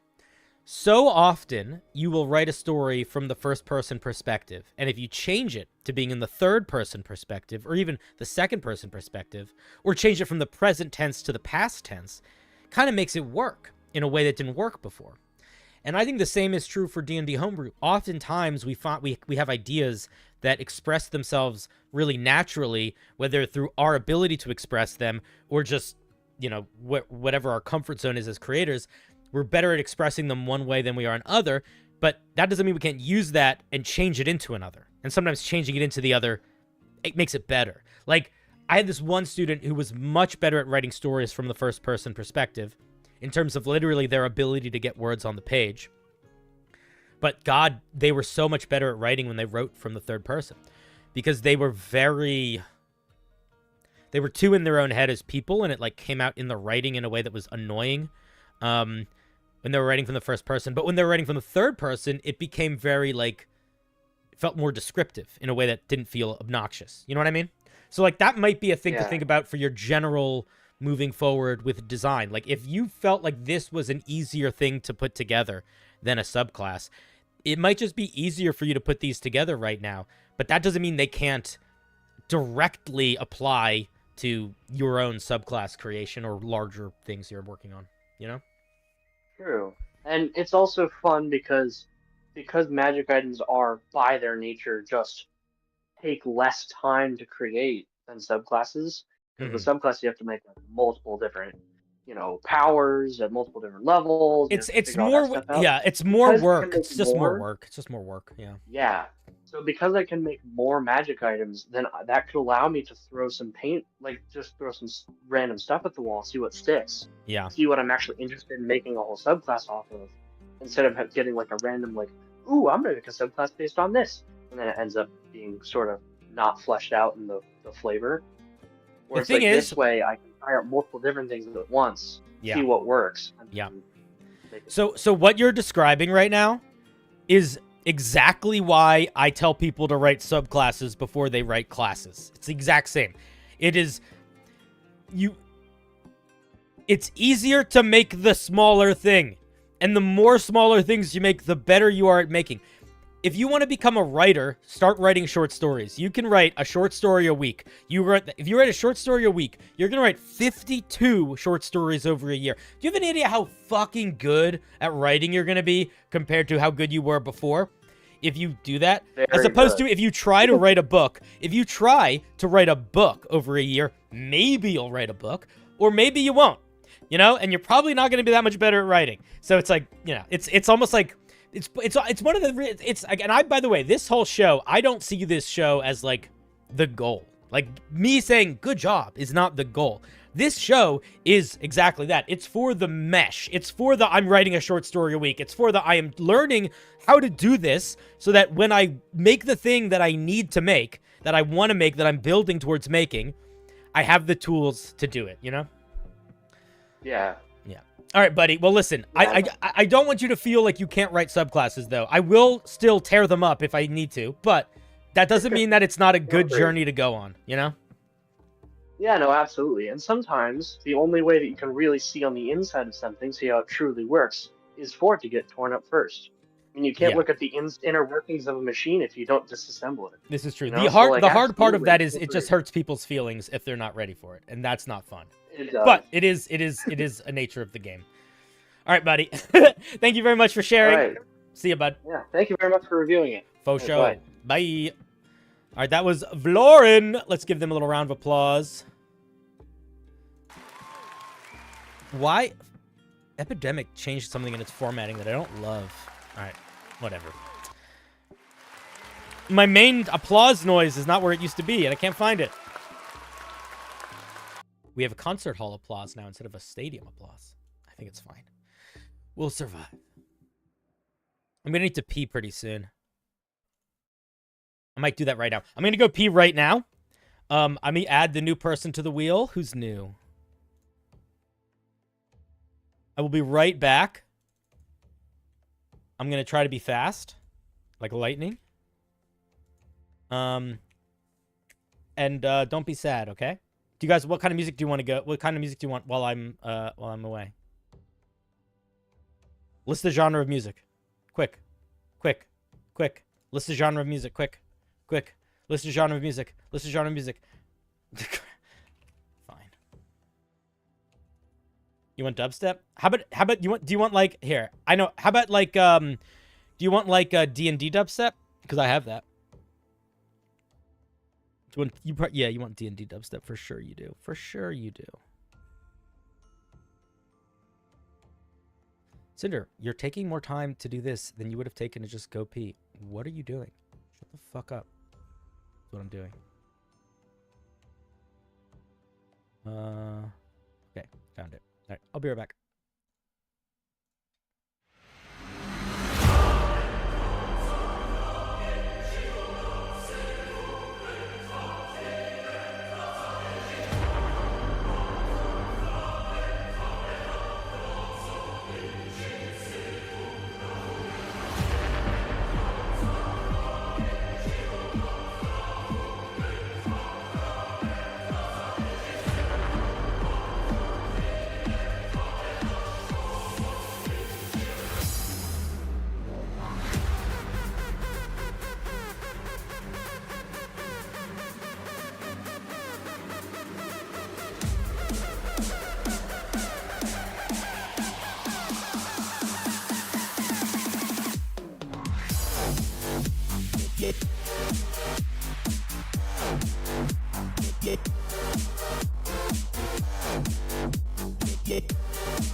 Did you guys like it?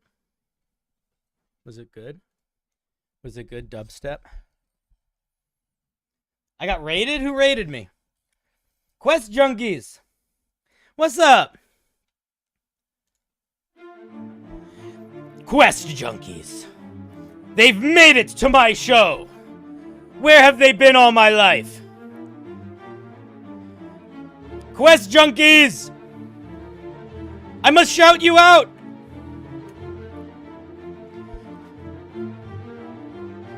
Nobody understands. Nobody knows what it's like to junkie the quest. Rain down upon me, dark heavens, so the fruit of the dark strangling plants may rise.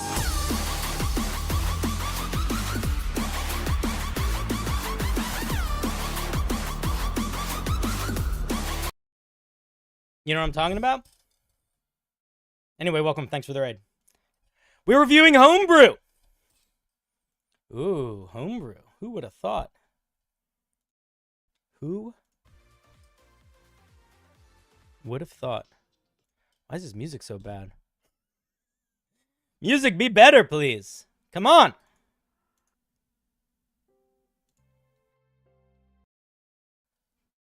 Music.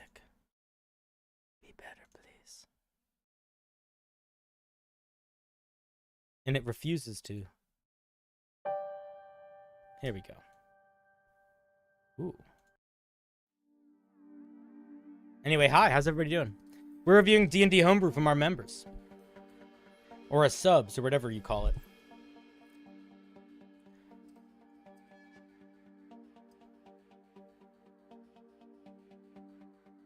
It stepped on your dub? The dubstep stepped on your dub? Nice. Classic dubstep. It do be stepping on your dub.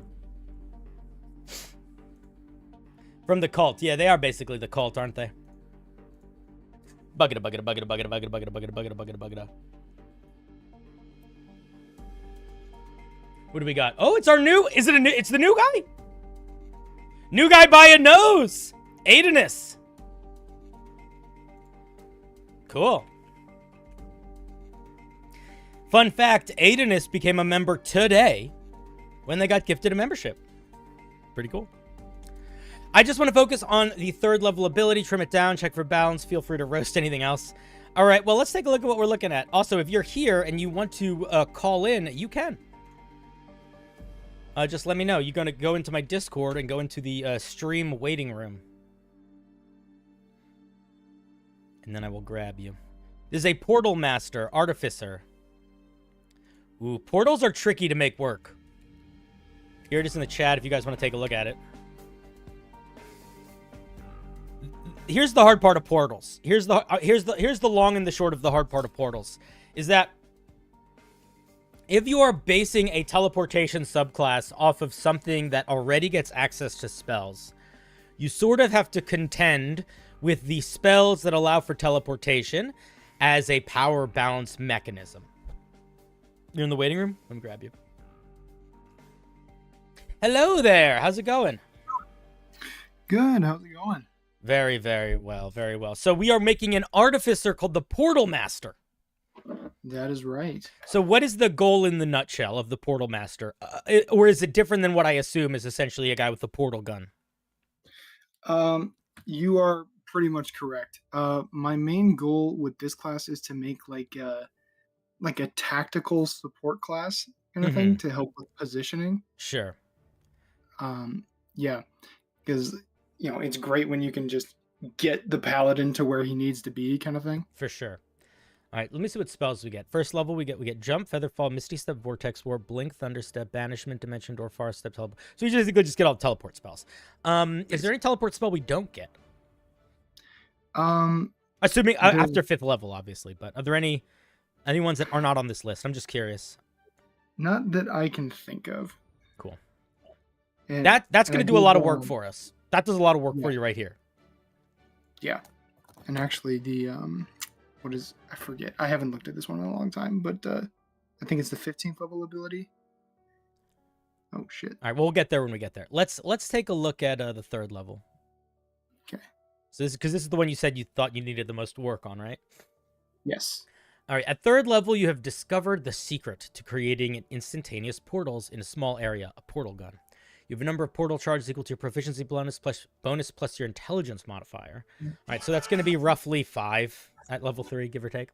That reset at the end of a long rest.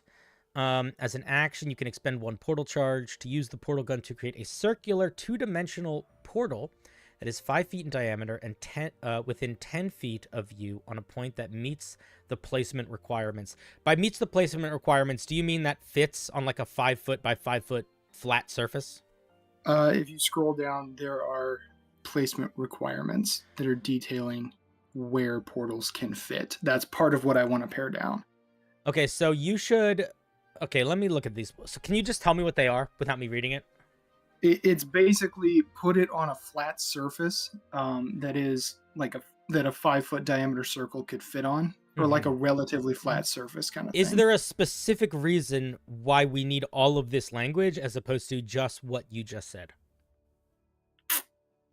I don't know. Part of this is because this is one of the first homebrew pieces I've written, and I am someone who likes to take rules and run with them.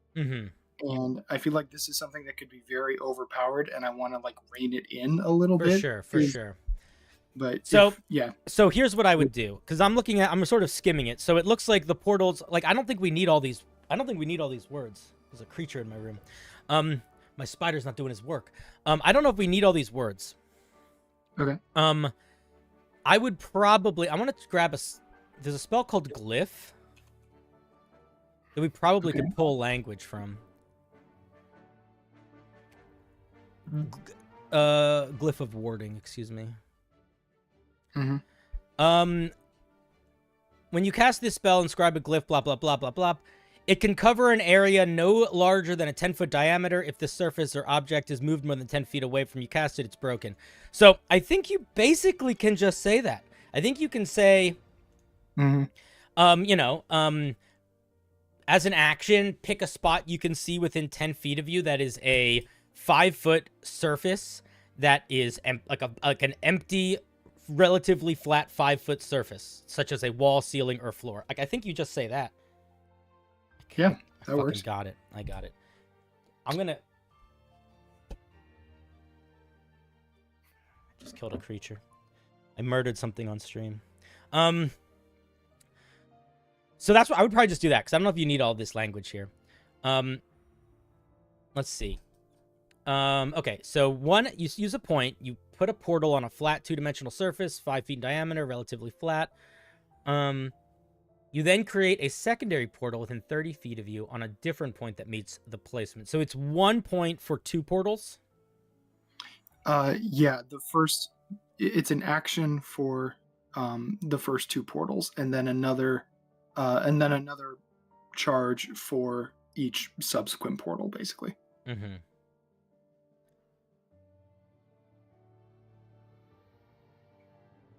On your later turn as a bonus action, you can spend a point to dismiss a portal or create another one. You can only control 2 portals at a time, and both portals will remain linked until one or both are dismissed. If only one portal is under your control, the remaining portals is an opaque circle.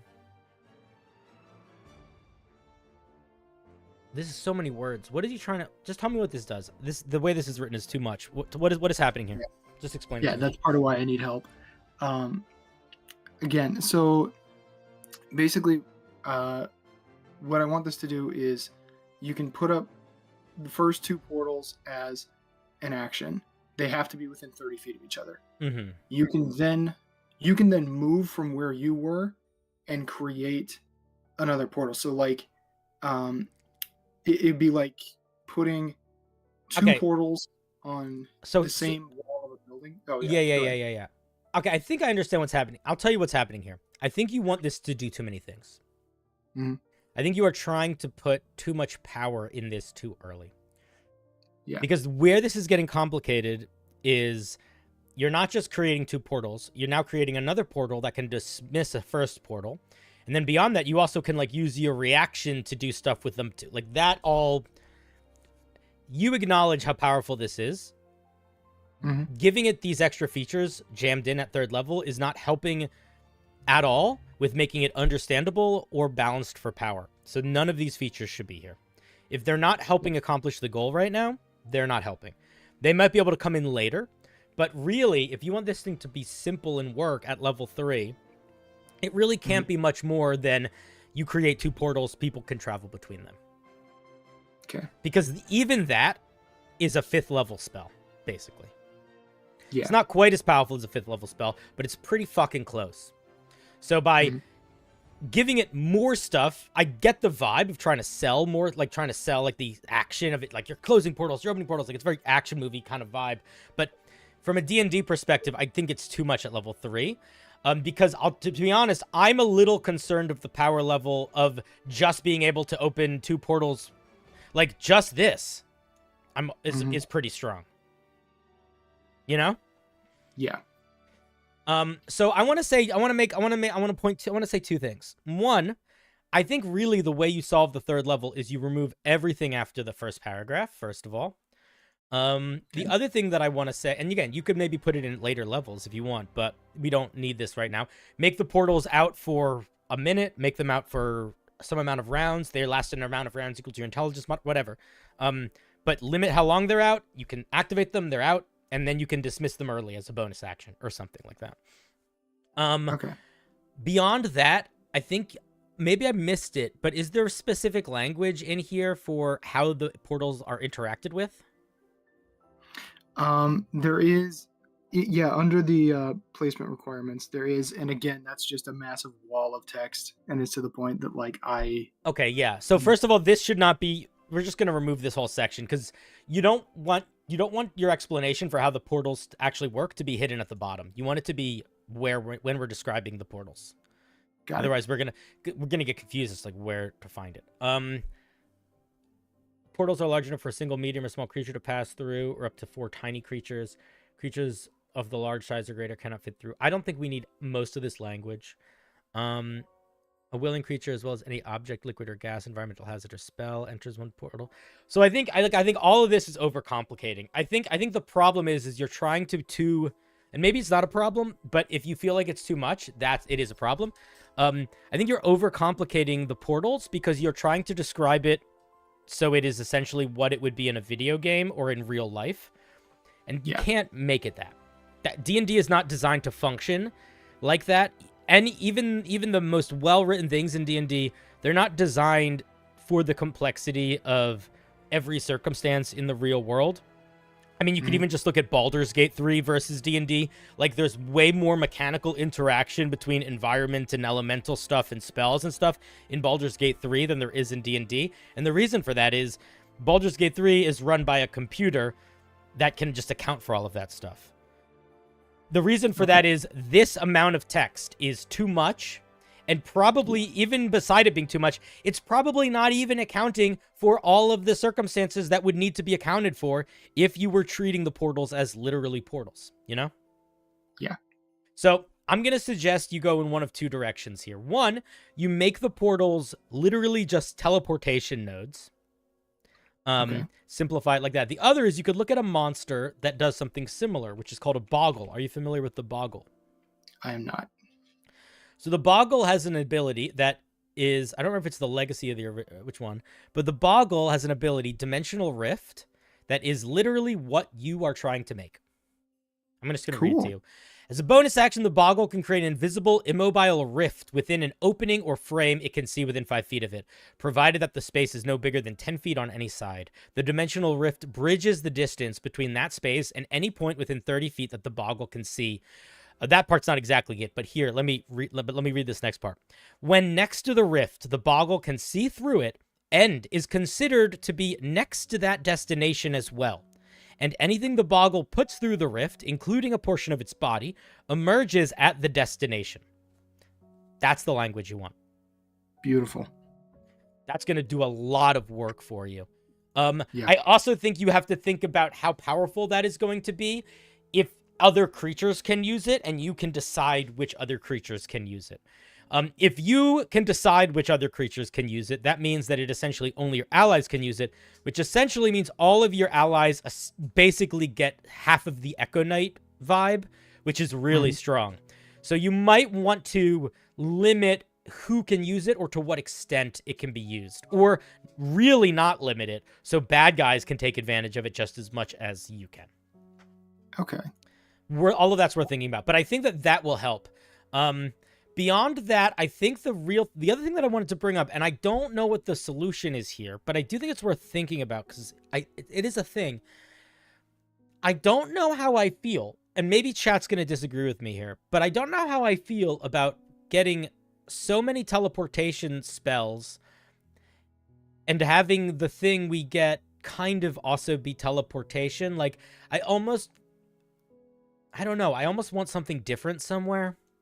Like it feels almost a little too one note. So what I might play around with here with the spells, in the same way that like the Battlesmith, for example, gets like spells that sort of feel like Battlesmith spells, but they sort of just make the Battlesmith work better as like a frontline fighter. You might want to think about what role does this artificer play, like mechanically in the combat, and maybe also pick some spells that are just going to help them fill that role too. If you want to make it feel a little bit more different than everything being teleporting. Might not be a big deal, but worth thinking about. What would you suggest? I think I don't fully know. I'll tell you the first thing that I was thinking is wall spells. If this is all about repositioning, I feel like wall spells kind of help sell that vibe.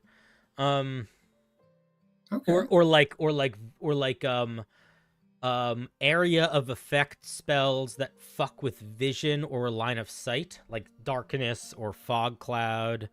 I don't know. That's kind of where my head goes, but I don't have a specific thing immediately. I also don't want to push too hard for it to be one thing over another, because I think that's a good space for you as the designer to play, because that's like, it's essentially like you're coloring the page in, you're sort of that. It's going to feel really different if you build this guy to have a bunch of walled spells than if you build him to have a bunch of like AoE slowing spells. You know what I mean? Like, it's just going to feel different. So I don't want to tell you what to do too much, but that's kind of where my head goes, both in those sorts of directions. Matt says, what about warding spells? That could kind of make sense. Clerics have spells that prevent teleportation or other effects. Yeah, preventing teleportation is an interesting idea. Yeah. Let's take a look at the, is gravity the 6th level feature or the 5th level feature? What's gravity? No, that's literally just the D&D rules for gravity so that I could remember them. Oh, okay. We won't worry about that then. Yeah. At 5th level, your portals can now be 50 feet from each other. This is too powerful. You can't look at what all the artificers get at 5th level. They get, it's a damage boost. They get a little damage boost. Not a big damage boost, little damage boost. You don't want to be much more than that. Extra attack. Whenever you deal a damaging spell, it deals some damage. Now, this thing doesn't have any inherent damage to it. So I understand the idea of wanting to make the portal bigger. But I, for example, might go in the direction of this is the level where now you can just stick your arm through the portal. Okay. You know, like that sort of replaces damage because now it's like, oh, I don't need to go through the portal. I can just stick my arm through it and hit you from far away or whatever. But like, you really don't want the effects here to be that much bigger than extra attack or dealing an extra D8 damage whenever you hit a damage with a creature with a spell or something like that. Okay. And doubling the range of your portals is that would be like a capstone feature in terms of power. All right, let's look at the 9th level. At 9th level, your portals can... Yeah, so all this has to go. You can recall yourself to an existing portal without having to step through one. As an action, you can expend one portal charge to teleport yourself to an unoccupied space within 5 feet of either your portals. I think that's cool. I like that a lot. You must be within 50 feet. I think all that's fine. Just drop this. This is cool, though. I like that. Cool. 15th level, your port... Yeah, figure out that. At 15th level, you learn how to overclock your portal gun. As an action, you can spend out 6 portal charges to cast Arcane Gate or Scatter. Without using a spell slot. Alternatively, you can choose to only spend 3 charges to cast Arcane Gate. If you do, you must roll a d6. At the end of each turn, you can this feels overcomplicated for the end part here. I would probably drop that. In terms of the using 6 charges to cast either of these, I think it's okay, but I would push back on it a little bit. You basically get an Arcane Gate with your portal gun. Like, Arcane Gate isn't that different. It's basically the same thing. Yeah, Scatter is okay. But again, you're getting so much fucking teleport already. I don't know if we need it here. I might play around with the 15th level feature a little bit. I might play around with, like, you know, maybe at 15th level you can have 3 portals out at the same time, or I don't know, something. But I might play around with going a little simpler and more like general the portals get better, or one big move that isn't something that is so already being replicated by your stuff. Like what if at 15th level you could detonate your portals? Do something like that. I don't know. That's where my head kind of goes. But I think that you got some interesting ideas here. I think at the end of the day, the real challenge you have is gonna be figuring out how powerful this 3rd level feature is. Yeah. Because if you simplify it to things, it's teleportation nodes and just that maybe grows later. I still think it's pretty dang powerful. I don't know how it's going to feel, if it's going to feel too powerful or not, or if other creatures being able to have access to them would almost make it not feel powerful for some reason. Like, if monsters have access to it, is that going to just make it null and... I don't really know, but I think it's worth experimenting with there. It's an interesting idea. Yeah, thanks. Cool. All right. Awesome. Thanks so much, man. Yeah, no problem. Do you have any final thoughts, questions, yearnings, aspirations? Not much. Love the stream. Love what you're doing with the community. Oh, you're very kind. All right, buddy. Have a good one. See ya. You too. Kadunk. All right. That was our newest member, or one of our newest members, Aidenus. Let's give them a round of applause. Coming in and sharing their homebrew. Very kind. That's one of those things that happens a lot, I think, where we We really want to, you know, it's interesting. I feel like I see that come up a lot more with anime related subclasses or like magic items where people basically 1-for-1 copy or try to, not 1-for-1, but they try to make something feel essentially like it's as accurately depicted as it is in the show or their imagination, which totally makes sense to aspire to do that. But it is really difficult to figure out like how much of that you can do while still acknowledging the fact that you're using the system D&D 5e and wanting it to function really smoothly within that system. And sometimes that can just come from looking at other subclasses or other magic items that are similarly trying to capture sort of a broad, big concept and how they limit those concepts in terms of the features they give. But it's a tricky thing to do regardless. It's not as easy as like, I'm trying to make a paladin subclass. Because then you can just look at all the paladin subclasses, you know? You don't have to think about it as much. Did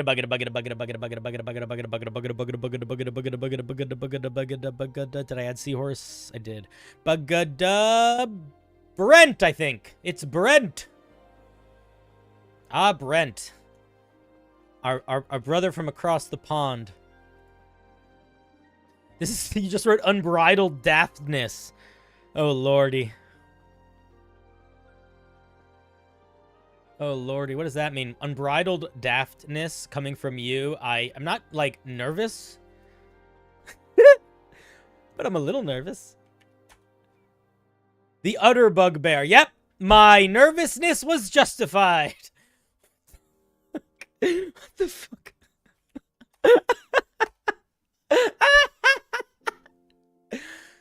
That is horrible. That is horrible. I wanna go to bed. Okay, that's very funny. Did you change the name Aberration because you knew it would be more abhorrent than aberrant? Because I think that's what you did there. That's my guess. Did I read that correctly?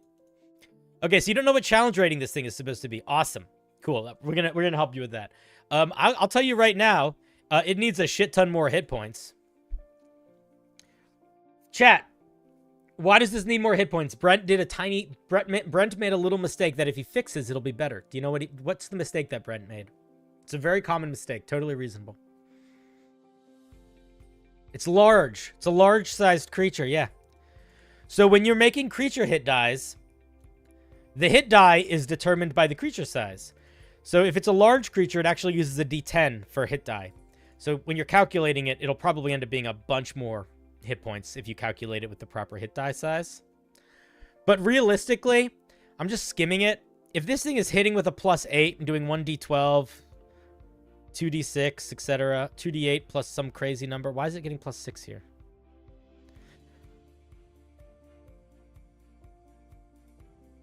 Oh, is that intelligence based? Yeah, this thing needs more hit points. Why is this intelligence 23? They're solitary race of highly intelligent territorial creatures. They look like grotesque chimeric bipedal fusion of bovine and beetle. Blah, blah, blah, blah, blah. Why are they so tall? Why are they so smart? Okay, Brent. I'm gonna tell you right now. If you want this thing to have an intelligence of 23, you need to sell the fiction of it more than just saying they're highly intelligent. Highly intelligent monster is an intelligence of like 16. An intelligence of 23 is like chess grandmaster. It's way more intelligent than I think you're giving. It's like ancient dragon level intelligence. I think it's as smart as an elder brain, or close to it. So like, if you're gonna be going that extreme with the intelligence, you need to build that into the flavor of this thing a lot more. Because it feels it just feels out of place. Like, I feel like this monster would make everything I've read so far, this monster would make so much more sense if it had intelligence of 3. You know what I mean? It's got tremor sense, dark vision, arcana, perception. It's vulnerable to thunder and bludgeoning. Vulnerabilities are intense. I probably wouldn't go bludgeoning. And again, if you want to go thunder, I think going thunder is great. But why? Is my question. Why is this thing vulnerable to thunder damage? where do we see that in the vibe of this thing? Where do we see it in the flavor of this thing? Where do we see that in the mechanics of this thing, you know? So you want to think about that. If it's not obvious why it has thunder damage based on its just general vibe, you want to include that in the description. You want to include that logical reason in there.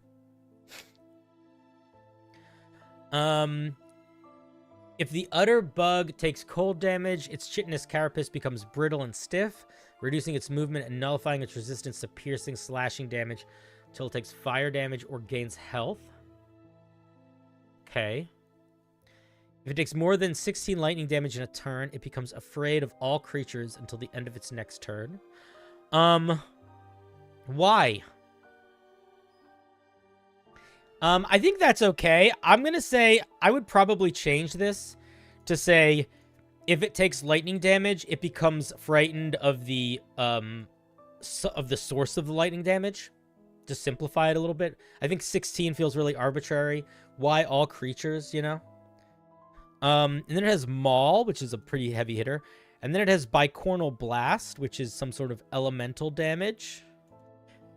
If you say this, you have to clarify that it chooses, or like how we pick. It charges its horns and deals the damage of its choice. Yeah, so the flavor text shouldn't be down here. This is not where we need flavor text. So get rid of the charges its horns element and just get this of its choice into this sentence. 3 times per day. You just put this as 3 times per day in a little parentheses here. And in fact, you'd probably want it bold in the same way that this would be bold. It recovers a little bit of its health and once per day spells. It doesn't have any spells. So that doesn't mean anything? Oh, the spells are down here. Okay, so if you want to give a creature spell casting, you don't put it down here. You put it up here in the active features, or in the passive features, and you write it at... Here, let me show you. What's a monster that does spell casting? Pit Fiend.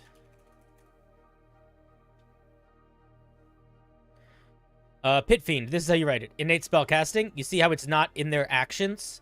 It's up here inside their just general features. And the reason for that is because you need to include some stuff. Specifically, you need to say what its spellcasting modifier is and what its spell save DC is, and it just simplifies it. And then you say which ones are at will, which ones are 3 times a day or once a day or whatever. So you got to reorganize it to be written like that. Otherwise, it won't make any goddamn sense. So put all this up here.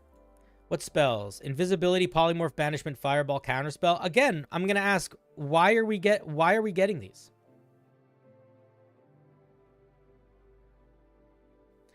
I don't understand. I don't understand, like, what the fiction is of this monster. A lot of these feel kind of random in the way that it's written right now. Specifically the spells. And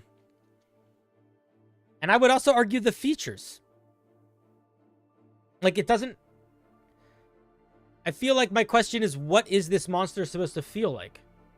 I don't really know. Is it supposed to feel like a magical wizard? Is it supposed to feel like one of the what's that monster called? The Umbra Hulk or something? Is it supposed to feel like a bug? Because it doesn't really feel like any of those things right now. It sort of feels like a handful of random individual features. Do you know what I mean? So I'm not sure if you're going to be able to, if the best way to sell that is going to be through the description or through the features. But right now, it feels a little confusing in its focus. I think spark phobia and cold aversion are both interesting ideas, but they don't really do anything to sell any specific fiction.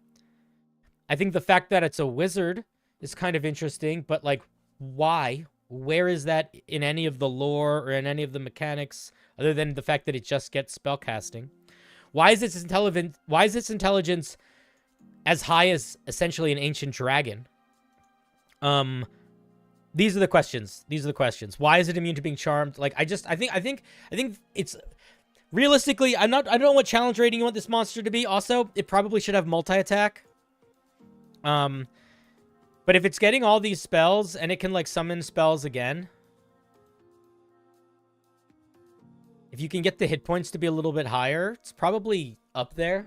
I don't know, CR8 minimum, so I'd say. Maybe a little bit less or a little bit higher depending on what you change. But that's the main thing, is that I think that it needs a little bit more focus. Here's what I'm going to say. Here's the most honest feedback I can give. If you did not give me a picture of this monster and you didn't, and it was called the XY, I would have literally no idea what this monster was supposed to look like or what it was supposed to feel like. That's what I would say. And I don't think that's great. I think we need a little bit more of the mechanics meet the fiction, or the mechanics focus towards the fiction.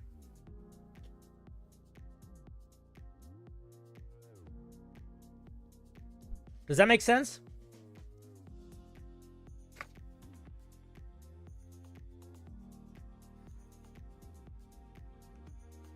Because every one of these features, there's nothing like inherently broken or wrong here, but everything makes me wonder why. I want to know what this thing is supposed to be. What's supposed to feel like a little bit more. Other than that, I think you just got to make sure you're organizing it in a way that is sort of more in line with traditional monsters. Get the spellcasting up here. Get the spell save DCs and stuff built into this so we don't have to calculate that. And those are my main thoughts. Like, I want this thing to be a little bit more focused, I guess.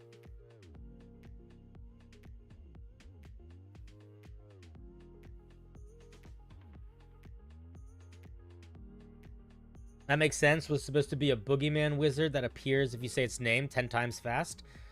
So then I would say if you want to make it a boogeyman wizard, what kind of vibes would it need to be a creepy boogeyman wizard? I think you could keep it looking like that. That's fine. But like, what do either of these have to do with helping accomplish that goal? I'm not really sure.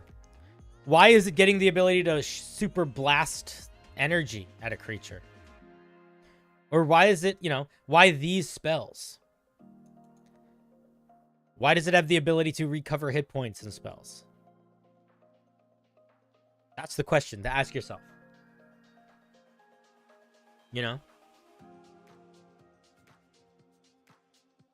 It's very cool art. I like the art a lot. It's very funny. I almost want you to lean into it being more of a monster because of this art. But yeah, I think it's a cool idea. I would not have guessed the goal of it was to be a boogeyman wizard if I read this. Cows shooting energy has a precedent in this game. Yes, that's fair. That's true. That's true. They do. Yeah, man, I like the idea. I think if you want it to be a boogeyman wizard, I think you got to really lean into that more in the way this thing expresses itself mechanically. I don't think it needs to be doing these things, or if it does, they need to be more tied into making it feel like it's tied to it being magical and spellcastery. I don't know if it needs these things. They're interesting, but if you want to keep them, I think, again, tie it more into the idea of this creature. Sort of feel the same way about all of it. Cool idea, needs a little bit more focus. Also, magic resistance is not normally something you would put up here. It's something you would put down here. And it's pretty important to try to put the features in the places people are familiar with finding them, because that's where they're going to look for them. And if they don't see them there, they're not going to assume that they should look somewhere else for them. They're just going to assume that those features don't exist a lot of the time, or they don't have those features. So, like, for example, I might forget that this monster has magic resistance because it's written up here. Looks like something the Drow would farm. It kind of does. Like, that's what I was thinking. It's like an Underdark cow is kind of the vibe that I got. But it's really not an Underdark cow. If you make something that is this evocative, both in name and art, and then make it into something that is so divergent from that, I think that's the issue. I think if you change this name to, like, Creepy Wizard or Bogey Wizard, and put, like, the image was like a guy, like, peeking out behind a shadow. Even that, if you changed nothing else, would feel like it made more sense, I think.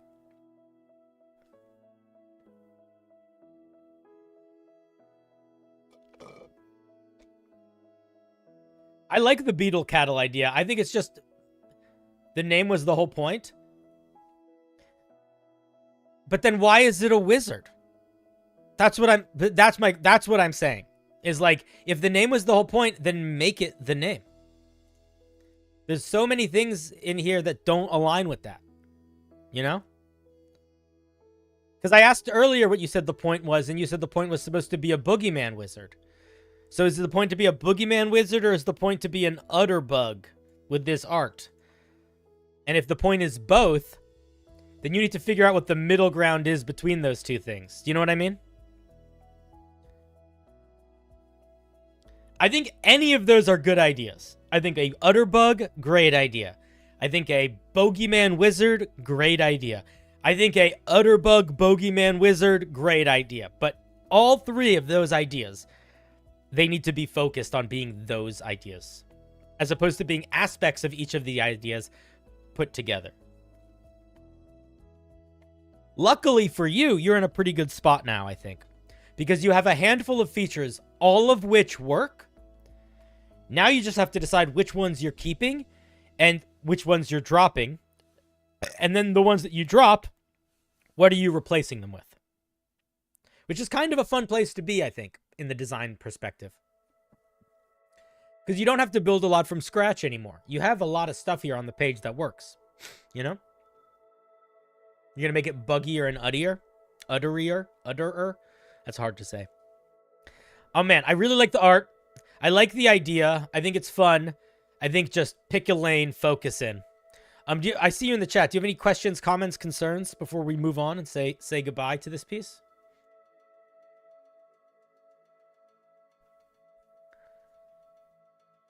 This could maybe work as a particular named Utterbug. Yes, Sponge. You know what? That's a good call. This could be the Utterbug Wizard. If you literally put Utterbug, if you change the title to Utterbug Arcanist, that does a lot of the work for you. Straight up. Actually a very, very good idea. This is the Utterbug Arcanist. This is Betty, the Utterbug Arcanist. Yes, that works. That works. That really does work. It's stupid how much it works, and it frustrates me that I didn't think of it. Sponge, fuck you. No, I'm just kidding. You're good. All right, Brent. Listen, like I said, very fun idea. Very, very silly idea. I'm a big, big fan of these. I'm going to point that out. I got one last time because I don't know if I spoke about it enough because I was mostly just trying to focus goals. Having a monster have unique mechanics that trigger based off of it taking specific types of damage types or other things that the players have some control over is a really, really satisfying way from the player's perspective to make them feel like they're having an impact, to make them feeling like their choices have, like they have agency, their choices have an impact, and that they can like affect the game with their decision making, which is very satisfying. It's very frustrating as a player when you feel like you have all of these options, but they all basically do the same thing. When you discover that some of them do other things, it's a very satisfying feeling. So whenever we can encourage that in player behavior, it's a positive. And this is doing it in a number of ways, which is very nice. All right. Thank you, Brent. Yeah. No, dude, super evocative. That's why I needed. That's why I wanted to. That's why the only thing. Listen, this thing doesn't have a lot of problems. Okay. The problem is that it's got too many evocative ideas. You picked neon yellow and like neon purple and silver, but you push them together. They sort of turn into brown. But each one is fucking good of an idea. We just want to spread them out a little bit. We want to paint the three stripes next to each other. Oh, here it is. Anyway, thank you very much for sharing. Cool monster. Cool monster. Brent, did you draw this, by the way? The art is really good. I think you drew it. Yeah, it's good, dude. It's good. There's nothing more satisfying than making art for a creature or art for anything you're making, and to feel like that art does a good job of expressing it. I feel like that's one of the things that I'm not good at, is I'll make art that I think comes close or just can't express the idea that I'm trying to convey. This is Doug, the Utterbug. Yeah. Of course, it was a pun. Yeah. It's good, dude. It's good.